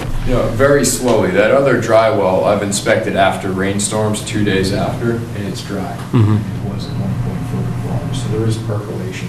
Okay. The rate's probably at best in the ½ an inch per hour. When you- Range should be 120-minute perk, so that's... When you install that structure, is it surrounded by crushed stone or anything else like that? You put crushed stone around it when you install it. So for- that for that gives stability you some purposes. percolation as well. It's more additional storage. It's at the interface with the native soil that you... Okay, right, It's- sure. So it's, But it somewhat increases the capacity of the structure itself. yes, and you increase the surface area where that water interacts with existing soil, so... It's the best scenario for the conditions. Any other questions on the board? Mr. Simon, you said you lived there your whole life. Is there a part on that hill where the water, you seem to see evidence of the water coming out through the existing soil, or is it more because of all the clay, it kind of Well- stays on the surface? Up until last January, Yeah, it was all open. Yeah. So what I would see is I would see the water coming out of the ground, level to the ground. It would come out of the ground. yeah, Okay, from up there. Okay, now, we've always had water there. I'm not gonna. oh, no, I know that hill, and There's you're always- driving out There's 123, always been yeah. water there. I mean, that water comes down my hill at a 10% grade and it eats a hole in the driveway all the way down, and I gotta clean it all up. Mhm. Knowing that water was there, when we put this retaining wall in, we put all stone behind it and we put this 4-inch drain pipe. Now, when we dug it, the water wasn't coming from down low, the water was coming from the middle. Wasn't because we dug down Okay, that was my, yeah, to put the house in. So now, probably where the water was coming level, because we dug down, you could see the water coming through the ground. So when we put this wall in, we put that drain just below that level to catch that water, just to bring it around our house. but where they're expanding this field, and this drain is gonna catch any of the new waters, I mean, 2 feet is, I think, you think that's deep enough to catch any change in the flow up there? I mean, they're not going down and interrupting that existing flow, if we I can would call say it that that. water is probably down from the top of my wall about 4.5 feet where that water comes through the ground, Yeah, okay? but with the poor percolation rates, you can't say that that water's going through the field and then coming out. It's, might be happening further up the hill. I mean, it could be happening further up. I mean, Yeah. I'm not an engineer, I don't No, know. I'm this. just asking. I see the water, when the water comes out of there, I see it all the time. Now, when summer comes, it dries right up. That's what I'm Okay. wondering, if this trench being at the same level catches that water and directs it away, and then, like, Yeah. if we do get a big event, and then it's coming out at a, we'll call it a controlled rate, you know, then it's not gonna be one hose running down your hill, it's gonna be, almost call it a shower curtain effect, you know, kind of coming over all at the But same. what's gonna happen is it's gonna come into my drain, you're gonna have a hose to the right and a hose to the left, and it's going down the driveway, all that water. So, But it's- I wouldn't be surprised if there was breakout on that slope with groundwater in the existing condition. We're not changing that, but, you know, soils that are poor in this area, it's at the top of a hill, it's not unlikely that there's bedrock, not too deep a depth below existing grade, so you might, I have no objections to what the school does. I have no objections. If all I can get is something so that if something does happen, that we can come back here and have them fix it. I have no problem, but I just don't want an issue with this water coming down the hill onto, and then flooding my basement or whatever. Does that happen now? No, Okay, so you've got a dry basement I essentially. have a is what dry, you're I saying. have a dry basement. I mean, we got a little bit of water in, it came in the window because the window broke. But other than that, and I have a drain under my house that's 4 inches, which will take all that water, hopefully down. Okay. So, I mean, and that's just my concern. And like, I have no problem with the school does, I just don't want to be stuck with something down the road if they don't maintain it or they don't take care of it, and all of a sudden I have all this water coming over the wall. I go over, ask them to fix it, they don't fix it. I don't want to have to go through that. If there's something that you can put in that, you know, if this does happen, we can come back, we can have them fix it, then, you know, what am I gonna do, call them a phone every time the water comes over the wall? I don't think so. You know what I mean? I think the key to that is that it needs to be documented what the existing condition is. I Yeah. mean, without that, you know, your basement is dry, but if it wasn't, and that doesn't change, well, it's not the fault of the school. No, correct. That's why I So asked the that's why, question. Yeah, it needs to be a documented change in condition. I think the school would not be opposed to, and I can speak on behalf of the school only to a certain extent, but wouldn't be opposed to that. I know they don't want to disrupt, you know, our relationship with you guys as Okay. neighbors, so they've expressed that to us. And that's okay. Yeah, Well, so that's- maybe you can work something out with them and, you know, Yeah. I don't know, are we voting this tonight? I think they probably are expecting that. I'm trying to craft something along the lines of what you're saying. Oh, okay. Something like, if a problem arises, the abutter downstairs can document a change in, can you help me out here? Change in drainage condition. Water runoff. Yeah. Water flow, yeah. Yeah, it's certainly, there's two things. One's volume, the other's velocity, right? Amount of water So- entering the site. Yeah. Right, I mean, so, right now, with all the rain we've got, That's- we hardly have any water up there. Okay? I mean, it puddles up on the ground around my house because it's clay all around there. But we don't have hardly any water up there. That water's going around it. So, I mean, I'm not even moved in yet. So, I mean, it's not like, I mean, I'm up there every day, but I'm not even moved in yet. I can't tell you that, does the current conditions, does you said the water isn't sort of uniformly flowing down the current slope. Is it channeled to other locations besides, No, I you know, wouldn't- I Mr. wouldn't- Symes' property, I or? wouldn't use the word channeled. It's not so uniform that I can speak to maximum flow velocity down that slope.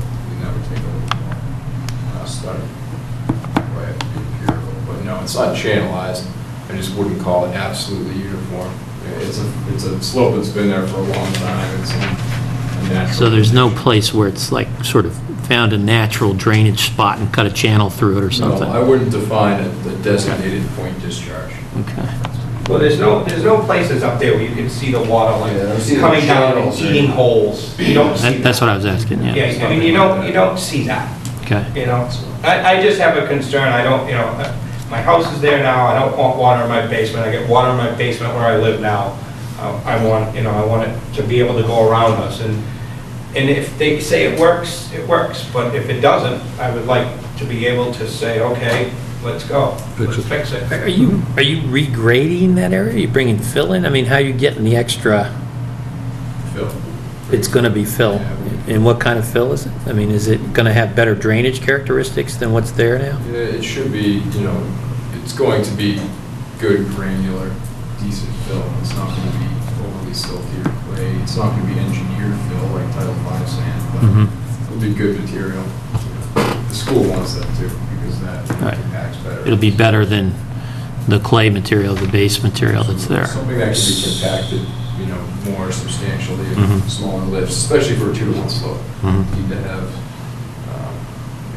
fill that can be controlled. Now, how far is that drain from the edge of that 2-to-1 slope? Is it right against it, or is it set back 3 feet?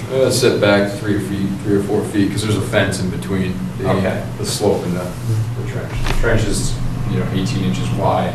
You have another couple feet where the fence is going to be getting that slope To the slope. Yeah. The cross-section has it look like it's coming right off the edge of the slope. Is that just That's a crazy. illustrative? Let's push this button. Yeah, I mean, it looks like you're going to have as much as about 4 feet of fill at the location of the trench, coming down from an 88 to about 87 where the fence is, but existing right in there is 84, so 3 feet of fill. We're looking at between 3 and 3.5 maximum amount of fill. So if that's perkable, decent perkable soil, that's going to likely be an improvement.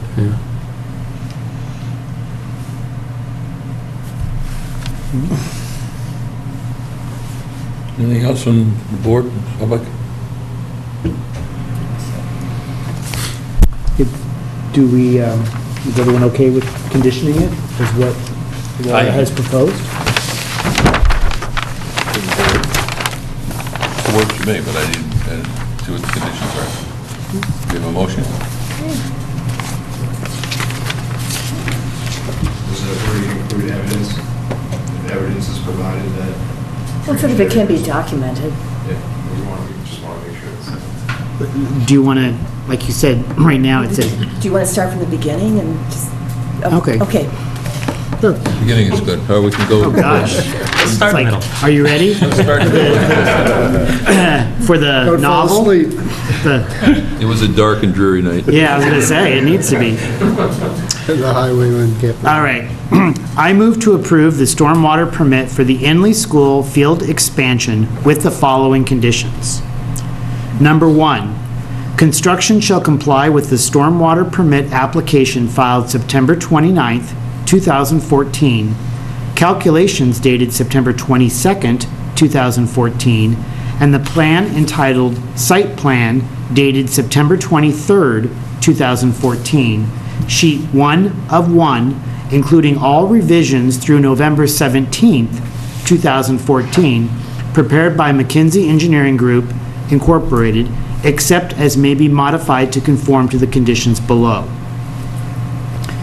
Number 2, the applicant shall meet all the requirements of the Building Department, Board of Health, DPW, Water Resource Committee, Fire Department, and other town agencies, as well as all state and federal regulations.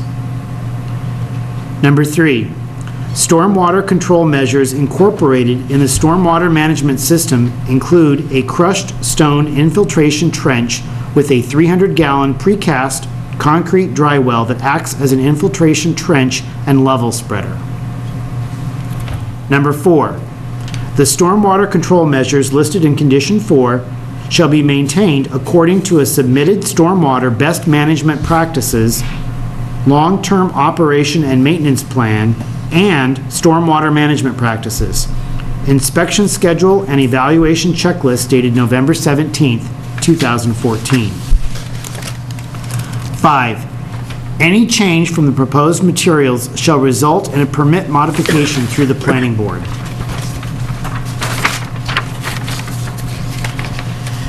6, prior to the start of construction, erosion control measures shall be installed as shown on the plan. Silt fence with hay bales shall be installed and maintained as indicated on the plan. A crushed stone construction entrance shall be required and installed prior to any work on the site. It shall be a minimum of 24 feet long and 16 feet wide and 12 inches deep, and located where trucks shall enter the field. This must be very important. The town planner shall be notified when these are in place and shall be given 48 hours' notice to inspect same prior to the start of work. I don't know why we underline that. In bold. Underline and bold. No 7. italics? Construction inspections will be provided by the town planner. The applicant or their representative shall notify the town planner 48 hours prior to the start of construction. 48 hours prior to installation of grading and drainage, when installation is completed and when all work, including site cleanup, is completed. All inspections shall be documented with written reports that describe compliance with the approved plans and supporting application documents and construction specifications. Any variations shall be noted. Number 8, erosion control measures shall be maintained throughout construction to prevent sediment from reaching adjacent lots or the road. Number 9, the new slope located to the southeast side of the playing field must be fully vegetated prior to its first winter in place. Number 10, in accordance with the town policy, water for any new irrigation system must be supplied from a private well. A new irrigation system shall not be connected to the town water supply. Number 11, submittal of as-built plans depicting the construction conditions of the stormwater management system and grading is required to ensure that stormwater runoff generated from the site is contained on the site without encroachment to adjacent properties.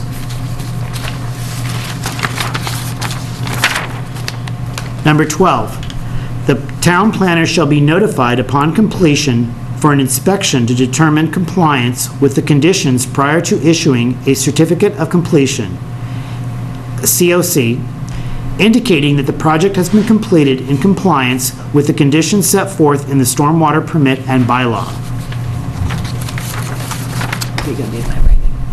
Yeah. Number 13, so this is the one that we just discussed. If a problem arises and a butter downslope can document a change in the drainage conditions as a result of this work, the planning board may request the Inley School to remedy the situation. That's fair. I have one question about one condition, the one about the slope being fully vegetated prior to the first winter. If this were to be constructed immediately and jute netting, temporary controls were put in place on that slope for the entirety of the winter, that silt fence and hay bale remained, and then that slope was fully vegetated prior to removal of erosion controls, is that acceptable? The school would like to do this soon. I think that one of the board members brought that up. I don't think it will work. Not the way the water comes down that hill. I don't believe it. They're gonna put netting, and the netting's gonna hold the soil. It's typically used when you have unstabilized and non-vegetated slopes in the winter. It's, you know, it looks like burlap. You pin it down, and it basically becomes the ground surface at that point. We've used it in other projects. One's much more involved in this with a lot more, uncontained and unstabilized area, and they're effective. Yeah, I guess I'm not an engineer, but it seems reasonable, but... Well, it would be important to make sure that any erosion control protection stayed in place, right? And was maintained. It was You know, if it starts to maintained in the silt up, wintertime, you know, which it's gonna might be be a cleared challenge. out. And- Yeah, if you got a lot of snow, it might. But maybe that's not a problem, snow doesn't move down slope like It'll be a water. problem. Benefit if you It'll be a guys- problem when it melts. Right. Yes. Buffalo. Hopefully not. I mean, number 4 says that it must be maintained according to the submittal stormwater, best managed practices, long-term operation and maintenance plan. It's just that one condition prohibits the school from possibly addressing, bringing in that fill and getting that slope compacted now, because they'd like to have it in place to be able to immediately at the beginning of spring, seed and get it grassed and ready for the kids to use. Is that something we can, I think we need sort of a professional opinion on that. I'm not qualified to speak to it, so is that something we could leave to you and through our engineers? Do we generalize that, your review and DPW's review? From Bob? Something like Well, that. Bob was the one who brought it up. Yeah, you brought it up. He expressed his concern, well, why couldn't it be sodded to overwinter and then changed in the springtime? I mean, that's also a possibility. I don't know if Yeah, some farms. I mean, I'm not a professional either. Will sod really take? If they put sod there, that's useless. It's not gonna. It's just ruin gonna it. wash away, right? It's just gonna die and Yeah, go away. It's no, a waste I of would, money. I would agree with that. Right. I mean, I guess I would leave it to the professionals to figure out whether that's a valid approach or not. I just don't know. What I do mean, you the think? thing is, if this does. I'm erode it- fine with you figuring it out, or, you know, Okay. making the judgment. You know, How about we, for 9, then we say something like, the new slope located to the southeast side of the playing field must be fully stabilized for the winter condition, or something like that, or for, Okay, you Winterization. could say In in the accordance opinion with- of the town planner or in accordance with- yeah, the it has to planning board's be. decision, or, I mean, I won't, make like a wild call. I'll talk to the DPW and Right. possibly Yeah, some other. I think we leave it. so to- number 9, the new slope located to the southeast side of the playing field must be fully stabilized in accordance with an inspection by the town planner? No, it's before Or the it- inspection. It Well, has to be in a- accordance with regulations, or? Yeah. I would actually do it differently. I would leave this and say, that it, where is it? That it should be fully vegetated prior to the first winter in place, and that alternate approaches, to stabilize it should be a decision, Explored. could be a decision by the town planner in coordination with the DPW or something like that. Yeah, that would work. That seems reasonable, yeah. So that gives you two alternatives. You could just get it vegetated and stabilized, or you could come up with, an acceptable solution with the DPW and the town We planner. have a meeting with the contractor once the school contracts somebody to do that work, to sit down with yourself. Maybe we'll have us a and the little DPW. pre-construction. Pre-construction meeting, or, I mean, Mass Highway may have some standard procedure that they use. I don't winter know. stabilization. Yeah, for winter And the stabilization. DPW may know all of that, too. Yeah, they should. Yeah, we have measures, we have specs that we call out for.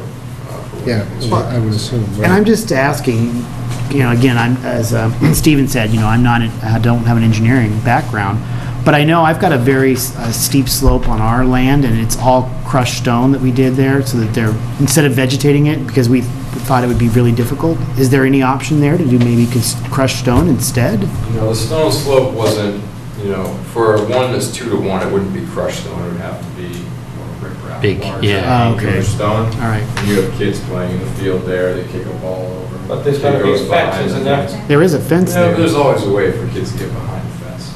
They're all kids now. So if they get behind the fence, then they fall over my wall. Yeah, The basically. wall that's 8 feet tall, I mean, come on. And the water just sweeps them off to the ocean. Well, then the kids shouldn't get over the fence. No, they should be washed, but we thought that, angular stone was a good idea for school grounds. Okay. So we got a modified condition. Yeah, we're coming. Do I have a motion to accept? Yes. I'm putting in one for the pre-construction also, to include the contractor, the town planner, and maybe a Engineer. representative of the DPW. Yep. Okay, so I have 2 modified conditions. Do you want me to? Sure. So a modification to condition number 9. The new slope located to the southeast side of the playing field must be fully vegetated prior to its first winter in place, or an alternative approach may be utilized with the agreement of the town planner and the, is that In worded? coordination. Oh, and coordination with the DPW. Now, can I ask one more question? Who maintains this? Like, how do I know that this is being maintained? Who, is there? School The maintains school, it. yeah, the schools, they maintain. But who do they answer to? They answer Answer to back us. to the planning board, and that's why you have that condition at the Yeah, but end do they about if answer there's a back to the problem. planning board every year that they've maintained it for the year, for the year, for the year? But I just take it upon their good word that it will be maintained every year like it should be. If you see it's not being maintained, you should raise it with the school, and if you're not getting satisfied, then you should raise it with us. Okay, all right. Right, That's all I and need for, to hear. for instance, every single development that we approve have stormwater maintenance Right. agreements that Okay. must be upheld. Okay. By the way, I You wasn't, can also ask them to put up, some money to guarantee that it's going to be maintained. I mean, there are all kinds of ways to approach this. Give it back after 5 years of continuous maintenance. I mean, I don't know what you're really looking for. Well, no, Or no, what the I'm board not, is really- I'm not Just looking doesn't for wanna be that. looking at an ugly thing. I just want to make sure that it is maintained. I don't think anyone can really tell you that. Well, I can, because I live there, I'll see it. Well, I mean, no one can say that they're absolutely going to maintain it. I mean, none of us really know that.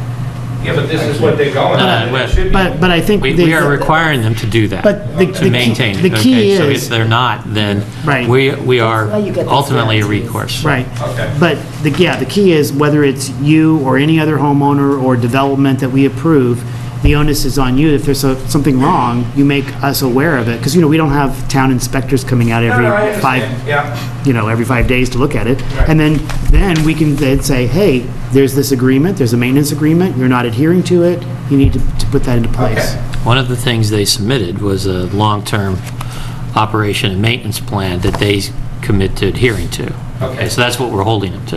Okay, Yeah. all All right. right, one last thing, I'm sorry, there was still some additional on modification to 9. One more sentence there, is a pre-construction conference shall be held at the site prior to the start of construction and shall include the contractor, the town planner, and a representative of the DPW. Second. Discussion. To address Mr. Simon's concern, perhaps we've got the schedule right here. It's got columns for date inspected, inspector, date of cleaning, repair performed by. That should be filled out and maintained by the school and be available for viewing at the school, it seems to me, on a consistent basis. It should. In the past, there's been information that the planning board has requested from the school, and I'd love to say you get it every time you ask for it. I mean, it's like Well, any other organization, they have, a whole bunch of priorities. No, got it. I'm not even talking about Not submitting it. furnishing it to us. I'm talking about just keeping it there at the school, and if somebody comes and asks to see it, making it I available. asked them to identify who's the person going to be, who's going to have it. Because if I've got to go over there and, I I would think barely it know would be which Mr. building. Simon who would go over there, not you. Okay, well, I would still ask them to identify Facilities, I would who's think. going to have it. I can't speak to who that is at the school. No, Yeah, I I mean, mean, you whoever- make that a condition, and they'd have to tell us before the start of construction. Building and Grounds Bring that- Department. Bring that up at the I mean, pre-construction. that would be Yeah, we good can if do- I we could could just go bring it over up and at the walk over and ask them, pre-construction. gee, could I Building see? and grounds, I mean, this is the thing. Yeah, It's it's going not to going be to be behind their perfect. fence, okay? But I'm gonna know if it fails, because all that silt and stuff is gonna come down into my stone. I'm Yeah, gonna see. right. I don't think that's unreasonable at all. But again, they have a maintenance agreement, so if there's something not working correctly, Right. then you can alert the town planner and the planning board that there's something not right there. Okay. All right. I have a motion, I have a second. I have some discussion, any more discussion? All those in favor? Aye. Thank you. Thank you. Oh, thank you. You two new best friends gonna go get a cup of coffee? Maybe a beer. A little late for coffee, we'll be up all night. I actually think you should both have a glass of water. Coffee's a morning drink. There you go. That's All for right, sure. thank you. Thank you. All right. Good night. See ya. Yes, I'll be. Yeah, I need to go over there. All right, we'll see you later. Next item is Mitchell Studley Farm lot release, 214 Clap Road.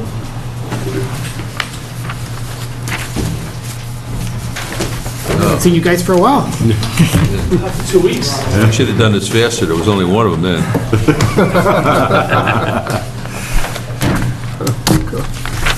Tell us what you want to do. Good evening, Board. I'm Joe Iantoska. My brother Dave Iantoska from Fern Properties. We're here to request, to determine the bond estimate that will be required in order for us to release the lots from the covenant at Benjamin Stubbs Farm. We had sent the bond estimate into the board, and the planning board sent this to Amory Engineers.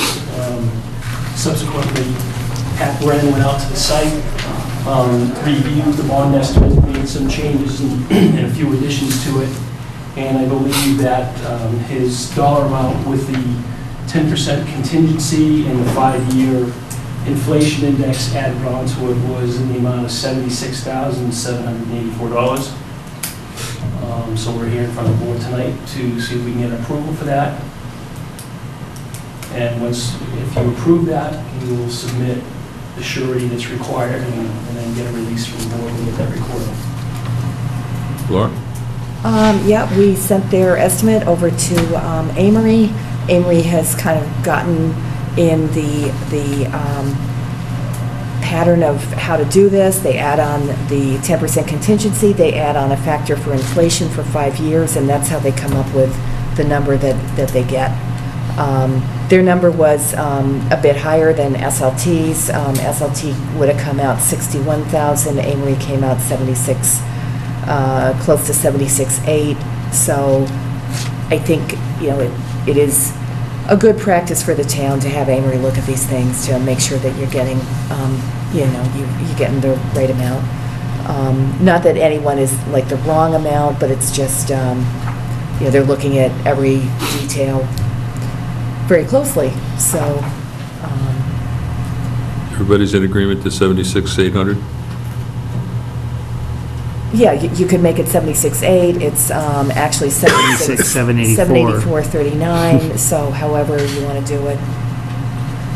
Just I would make it point 76. of question here. I'm looking at the analysis that was done with an inflation rate of 1.89%. Where did we come up with We got that? that from some, I'm trying to think, if there was some kind of Is that a particular index economic somewhere? indicators website that I can go back and find exactly which one it was. But if you have some good information on It what just the rate of sounds inflation low. is supposed to be. It does, I think it's been low for a long But, time. yeah, I'd say the inflation rate's been pretty decent. For things like food, it's high, but for everything else, it's low. The other thing is, as that 5 years cranks off the clock, more and more of this work's already going to be done.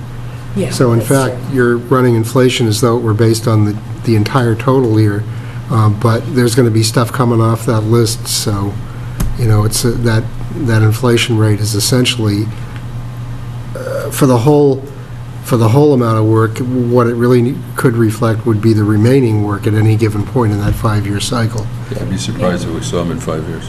I think the permits, if you go through the permit, we got 3 years. Yeah. Obviously, we can come back to the board if we had to extend it. Yeah. But that's compensating for 5 years, and if we're there more than 2.5 years until we can finish paving and supply an as-built set of plans or something around. You're in the wrong business. I would The agree. 5 years comes right out of the subdivision regs, and Yeah, no, that's fine. you're right, in some ways, it's kind of at odds with the 3 years, but not everyone gets everything done in 3 years either. Right. I know normally in commercial real estate, we try to get a 3% raise every year in the rates that we work with. And you can't always get it, but as a rule of thumb, that's where it is. So it's a little bit low on average at 1.89, but you get the 5 years out of it. So it almost ends up with a 20% contingency factor that gets added on to the amount that Amory uses to check his numbers against the numbers that we have. And actually, our numbers were even lower than what I had on this sheet, but I had spoken with Pat, and we went back and forth and wanted to make sure that he was satisfied with what we put there. And I appreciate that. One other question. The number, the first item on the list is bituminous concrete wearing, which is the road surface? Is that what that is? Yes, there's an inch and a half for the final coat of asphalt that goes on the road. And roughly, when do you think that would actually happen? My guesstimate would be in 2 years. I'm going to say that it's going to take us a good 18 months to 2 years to have the house construction completed. You don't put that down till all the equipment is passed over the road and done what it needs to do for the houses. I'm just looking at the Yeah, big ticket items. On a side note, I just actually had run into Steve Bjorklund, and he had told me they just put the top coat on Evangeline Drive. So when did we approve that? Do you remember? Was it back in 2010? 11, Huh? 2011. Oh, well, that's pretty July close. Okay, so So that's 2011, a so... little over 3 years. So it was about 3 3 and a years. half. All the houses were built, and he put the top coat on. Do we need to vote to 76.8? Yeah, you do. Okay. Does it matter to you guys whether it's a round number or the exact number? Does it make any difference? I think the 76.8 is around the Is that okay? Yeah, that's fine, yep.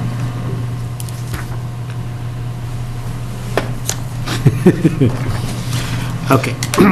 I move to accept Joseph J. Iantoska's request as manager of Fern Properties, LLC, to release lots 1 through 9 of the Benjamin Studley Farm Definitive Flexible Open Space Development Plan, approved by the board on January 30th, 2014, from the covenant recorded on June 18th, 2014, in the Plymouth County Registry of Deeds in Book 44431, page 282, provided that cash surety in the amount of $76,800 be provided to the planning board to secure the performance of the remaining work, and that the town planner hold the lot releases until the money is deposited in an account approved by the town treasurer and proof furnished to the town planner of the deposit,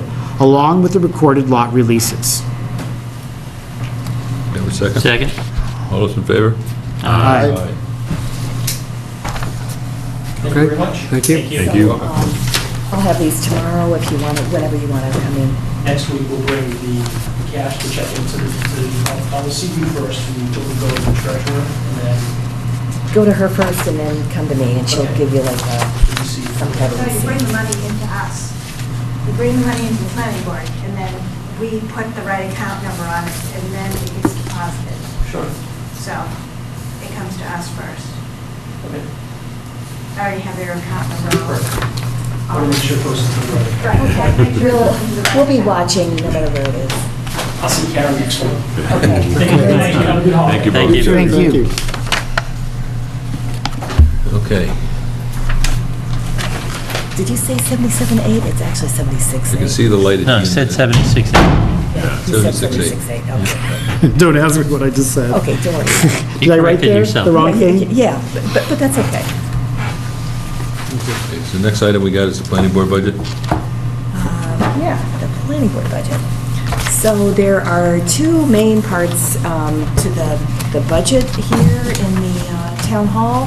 One of them is the background that talks about all of the goals that we have for the next fiscal year, and gives our mission statement, talks about our accomplishments and challenges and so on, and that's the one with these kind of black boxes. So,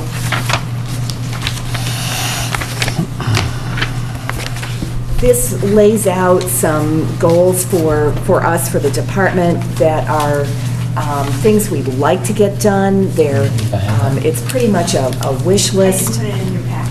Oh, It's here. Okay, It's here. we Yeah, had, I saw it we had online, problems yeah. with our copy machine today. We've had problems with this copy machine for about 3 weeks, but today was not a good day for it, so. We saved a tree. So I can just go through this really fast. Some of these came out of the permitting open house. There were a couple of issues brought up about the consulting engineers. One was that they seem to all have different rates, and some seem to be very expensive, others seem to be much less expensive. So one of the things that we will try to do in the next year's contract is to have some uniform hourly rates for those consulting engineers. We're also trying to get them all to do things more or less the same. For instance, some of them will call the planning board office before they go out on a site visit. It's kind of helpful because, for me to go, because then I see what's going on the site. If I don't get to do that, if something comes up later, it's a little bit trickier to fix it than if I'm right there with them. So we're looking at things like that. Also, one of them has someone doing a lot of the site inspections who's an engineering student at Northeastern. He doesn't have his engineer in training certificate. He's just a co-op student. So, I think we need to have some kind of similarity between what's expected of one, what's expected of the others. If it's okay to have a co-op student, then everybody should be going out and hiring co-op students and having them do the work for them. So that's one thing we're looking at. The stormwater bylaw, Karen has done some good work on that, but we also need to involve the DPW and conservation, and I think probably also some of the local engineers in looking at that stormwater bylaw and what are some of the internal inconsistencies and what do we do to make it better. That's something where the work that Karen's done is definitely going to feed into that. There is a local engineer who doesn't present before the planning board very much, who is interested in working on that with us, so that would be really helpful. He's a town resident, Gabe Crocker. He had worked for Color and Cole Antonio, and he works for whatever their successor is, whose name is escaping me at the moment. So we do something like that. A lot of towns have guides to permitting.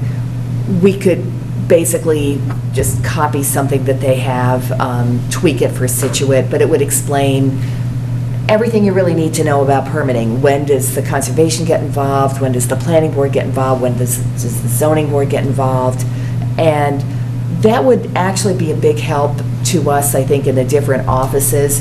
We're always getting questions in planning about zoning board projects. We're getting questions about conservation. And it'd be great to have something to hand out to people that showed, what all these boards do and how they relate to each other. Yeah, amen. One of the things that has been a big issue for us has been erosion and sedimentation during construction. And I have on here, I'm not sure if we'll get to it or not, but where Karen has the landscape architecture background, and there are people from DPW who are very educated about this, we'd all get together and have a workshop for builders on that. And, part of that would be explaining what the town's desires are, why we want what we want, what we expect, how it all should work. The Coastal Resources Officer, Nancy Durfee, is really part of she's not part of our department, but she's part of our budget. Her salary is in our budget, but I only kind of supervise her maybe like 25-30%. The reason she's in our budget has to do with the FEMA grants. The reason I'm just bringing that up is that there's an item here to work with her reviewing town zoning to look at ways to reduce the long-term risks for coastal properties, whether it's looking at how we should zone up the hill in Scituate Harbor.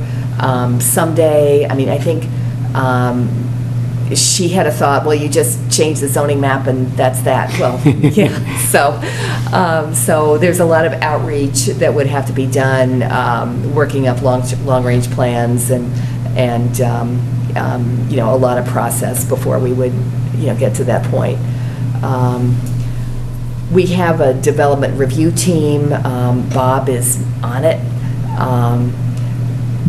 representatives of all the departments that review development are on it.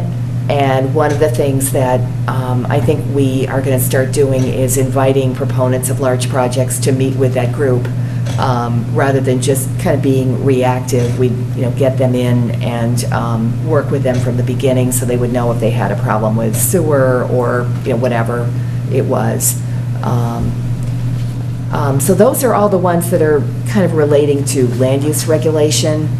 Anybody have any, seemed like a lot of things that I just covered. It's unlikely that those would all get done in the year, but these are the kind of things that if I can get any of them done, I might get a little, pat on the back, maybe a little extra credit, gold star type thing. I was going to say, I had pointed Nancy in the direction of an AIA focus group, workshop, team, whatever, that was working with exactly what she was talking about, meaning sort of flood-proofing a downtown or doing something about a downtown that otherwise was going to be underwater in 50 or 100 years. And they've just had what at least the AIA describes as an immensely successful workshop in Bath, Maine. And Bath, interestingly enough, is in exactly the same situation that Front Street is.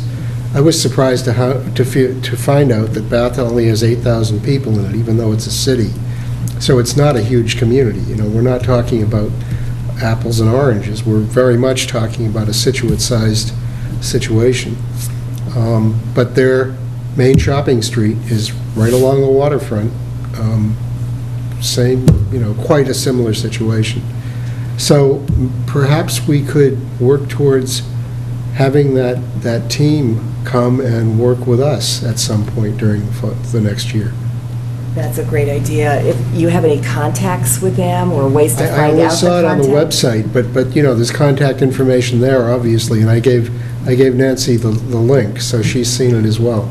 Oh, good. I'll remind her of that, because that Yep. sounds like a good way to kind of jumpstart that. I think you sent it out to all of us, didn't you, or was it? I may have, yeah. Yeah, yeah. It was a very interesting article. It wasn't very long, but it was very, seemed like it was really focused on what our needs might be.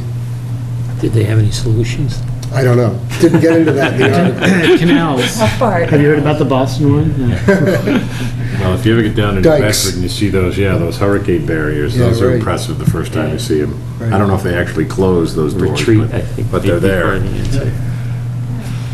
I thought this looked really good. My only question, and this was, again, just a more question, like, I know we have the master plan, but it was, what, 2003, I think, when we adopted it? 2004. I'm a year off to die.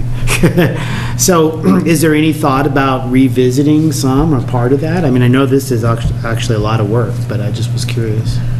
It would be a great thing to do. I think the problem is the time. It would take a lot of time, and what a lot of towns do is they hire someone to do a master plan. Right now, we're all told to level fund our budgets. I think it's because there's an expectation that there are going to be a lot of expenses coming down the road in the next year or two. So ideally, we would have the resources to do that, but I'm not sure we really do. So maybe in a couple of years. Okay. Yeah, I'm But- sorry, that's not very No, I was just satisfying, curious but about it. Yeah, I think it probably isn't realistic right now. Yeah, I mean, we've talked about that before, Yeah, we have, and it's obviously a good idea, but yeah. I think Might it need to takes, do that after we do Well, because, the resiliency evaluation. well, I guess if it's Right? been 10 perhaps, years yeah. now, right, for the master plan, so maybe we do it at the 15-year mark or something. yeah. But Laura's right. Generally, it's a professional group that comes in and does it, and of course, we would review and make changes and all that, but it's not something that the planning board can just tackle from the ground up Right. without support. anything Okay. else? Okay, so the next one has to do with grant opportunities, and one of these is just very general about going after all types of grants. We're involved already with the green communities. There are always other types of grants. it seems that Tricia is expecting that I will work closely with Nancy on grants for education on sea level rise and climate change and things like that, which, is no problem. Economic development is, I'm not sure where they're going to go, having completed all these studies, if they're going to go out and get more grants or not, but we've worked closely together in the past. On the elevation grants, those I'm trying to phase over completely to the Coastal Resources Officer. That was one of the things that, kind of prompted her, that job to be created. So that's, on my goals list. GIS is something that we have in a kind of rudimentary form. There are some people at Town Hall that know a little bit about how to use it. There may be some people that know, a good bit about how to use it, but we need to kind of spread it around and get everybody educated and, figure out how to use it for things like grant applications and analyzing different issues and figuring out how many people are going to be affected if the FEMA maps change and all kinds of things like that. The open space and recreation plan we've been working on for over a year, and it was underfunded when we attempted to get funding for it. We got a real inexpensive bid for it, and unfortunately they expected the town staff to do a lot of the work, and it's just been really hard to keep up with that. So hopefully You know how much more money we need to finish that? I don't know, $5,000 or $10,000 probably. Is it 5 or is it 10? I'd go for 10.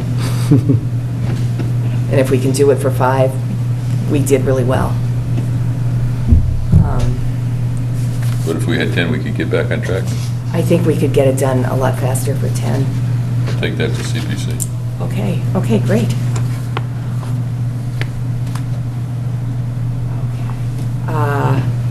Efforts to expand the local economy to provide services needed by Scituate residents and enhance the tax base. One of the things that actually we'll be doing in the next couple of months is Tricia asked me to have all of you comment on the recommendations of the economic development study. So I have those in a handout, and we'll come back in January 8th and talk about those.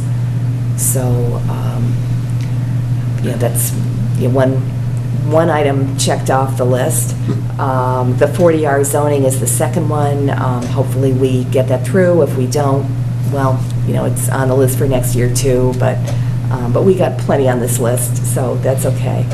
And then I had seen, I believe Dedham had a very, very nice pamphlet about how to start a new business in Dedham and all the licenses you need, the common vic license, the, all the other licenses you might need from different departments, the alcoholic beverage license, all of that stuff, and how all those things were obtained.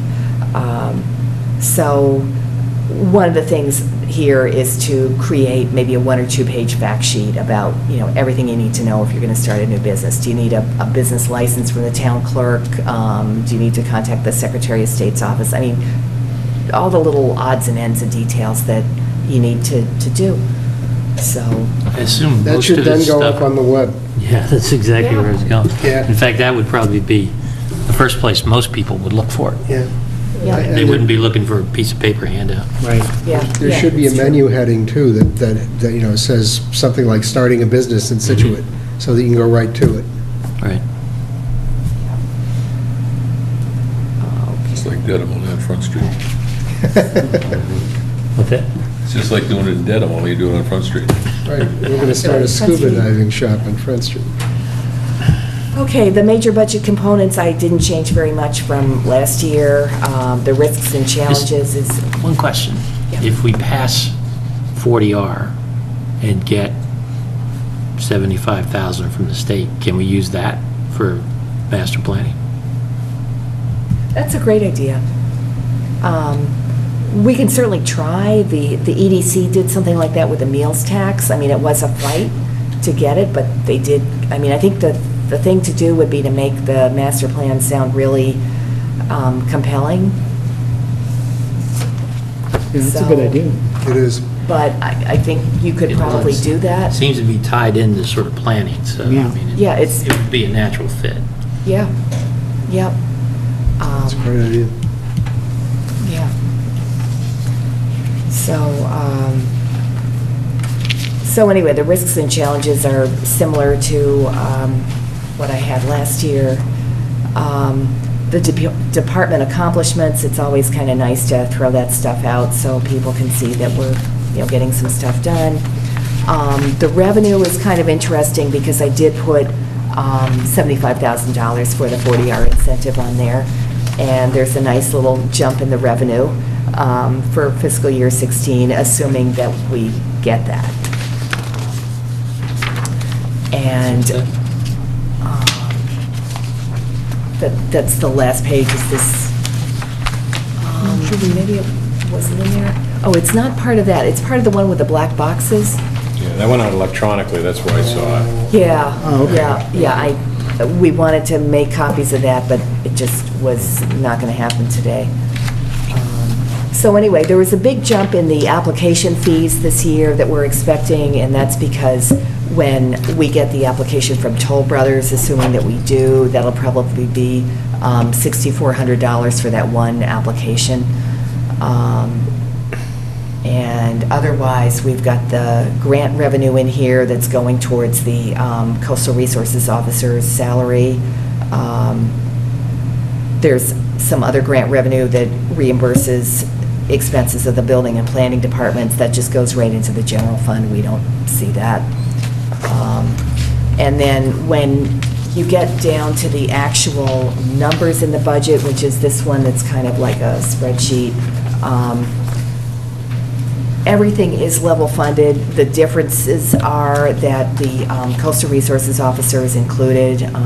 She's in the salaries and she's in the conferences and a few other things. So,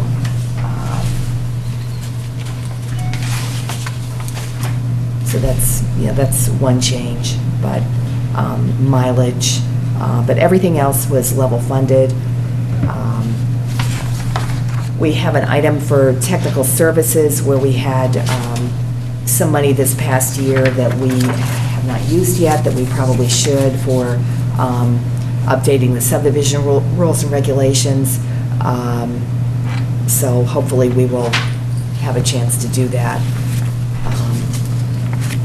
So I don't know if you had any questions about any of the rest of this? My only question was, you did send that out? Because Yeah, on the one, sent it out with the whole, I have goals and objectives FY16, is that the one? Isn't that what this that is? was just the front part of it. Yeah, that's this one that I printed out. But there was something yeah. else? What was the title of it, do you know? It would have said something about budget FY16. But I can resend it. I just don't remember seeing it, but you said you It's- saw it, Bob? I remember seeing the black boxes and that mission statement. I Yeah, read that, might have yeah. been the goals and objectives as opposed to the whole Yeah. thing. I don't Yeah. remember seeing the budget. Yeah, Yeah. I mean, all Okay. I remember seeing is just this one right here that Yeah. I printed We'll send out. around, really the Which main is thing the that had condensed any one. changes was the revenue, and the big change on that is that I put down the 75,000 for the 40R. Okay. But I will send that around. Yeah, because I don't see it. Well, I'll send that around, but that basically does it for the budget. Good. Let's pay the bills. Sorry? Let's pay the bills. Bills, bills, bills.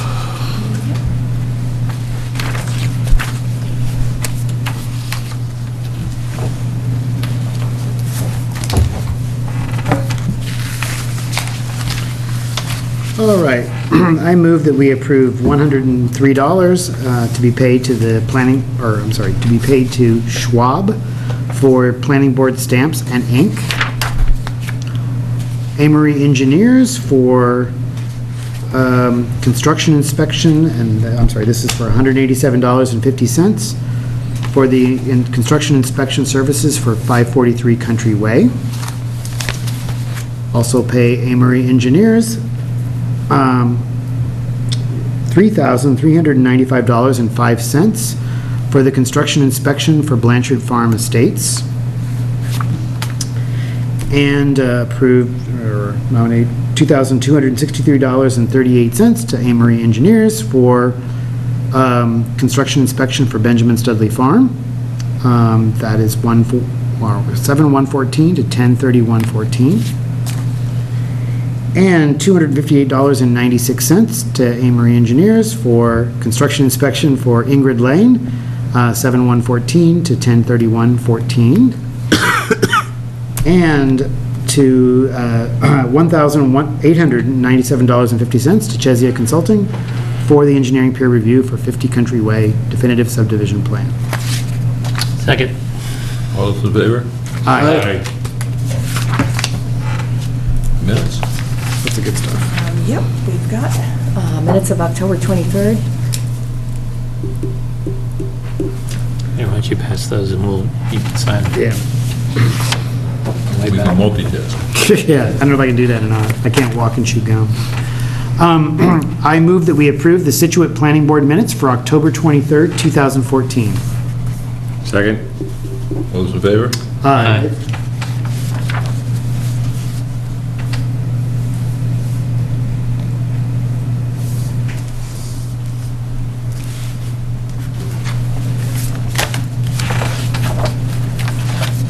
Okay, great. While we're signing that, I just have a quick question about the next week, the town meeting. Just that we're voting only for it to appear on the ballot in January. Is that correct? We still have to vote, You're voting to approve it, but I thought but you that, also have to vote at the ballot. so it's at the two steps? Election, Okay. You That's vote to what- get it on the that- ballot, basically. Well, that's what I thought, yeah. So we're really just Well, I guess you saying, could, I guess you could look at it that way, but I mean, technically, you're voting to approve it. But then you have to follow that up with voting for the money to do it. Right. right, which is, I mean, I election. guess- Because the think it's kind of a appropriation, semantic- one is okay. approving the content, so to speak, the other way it's approving the money, right, the appropriation.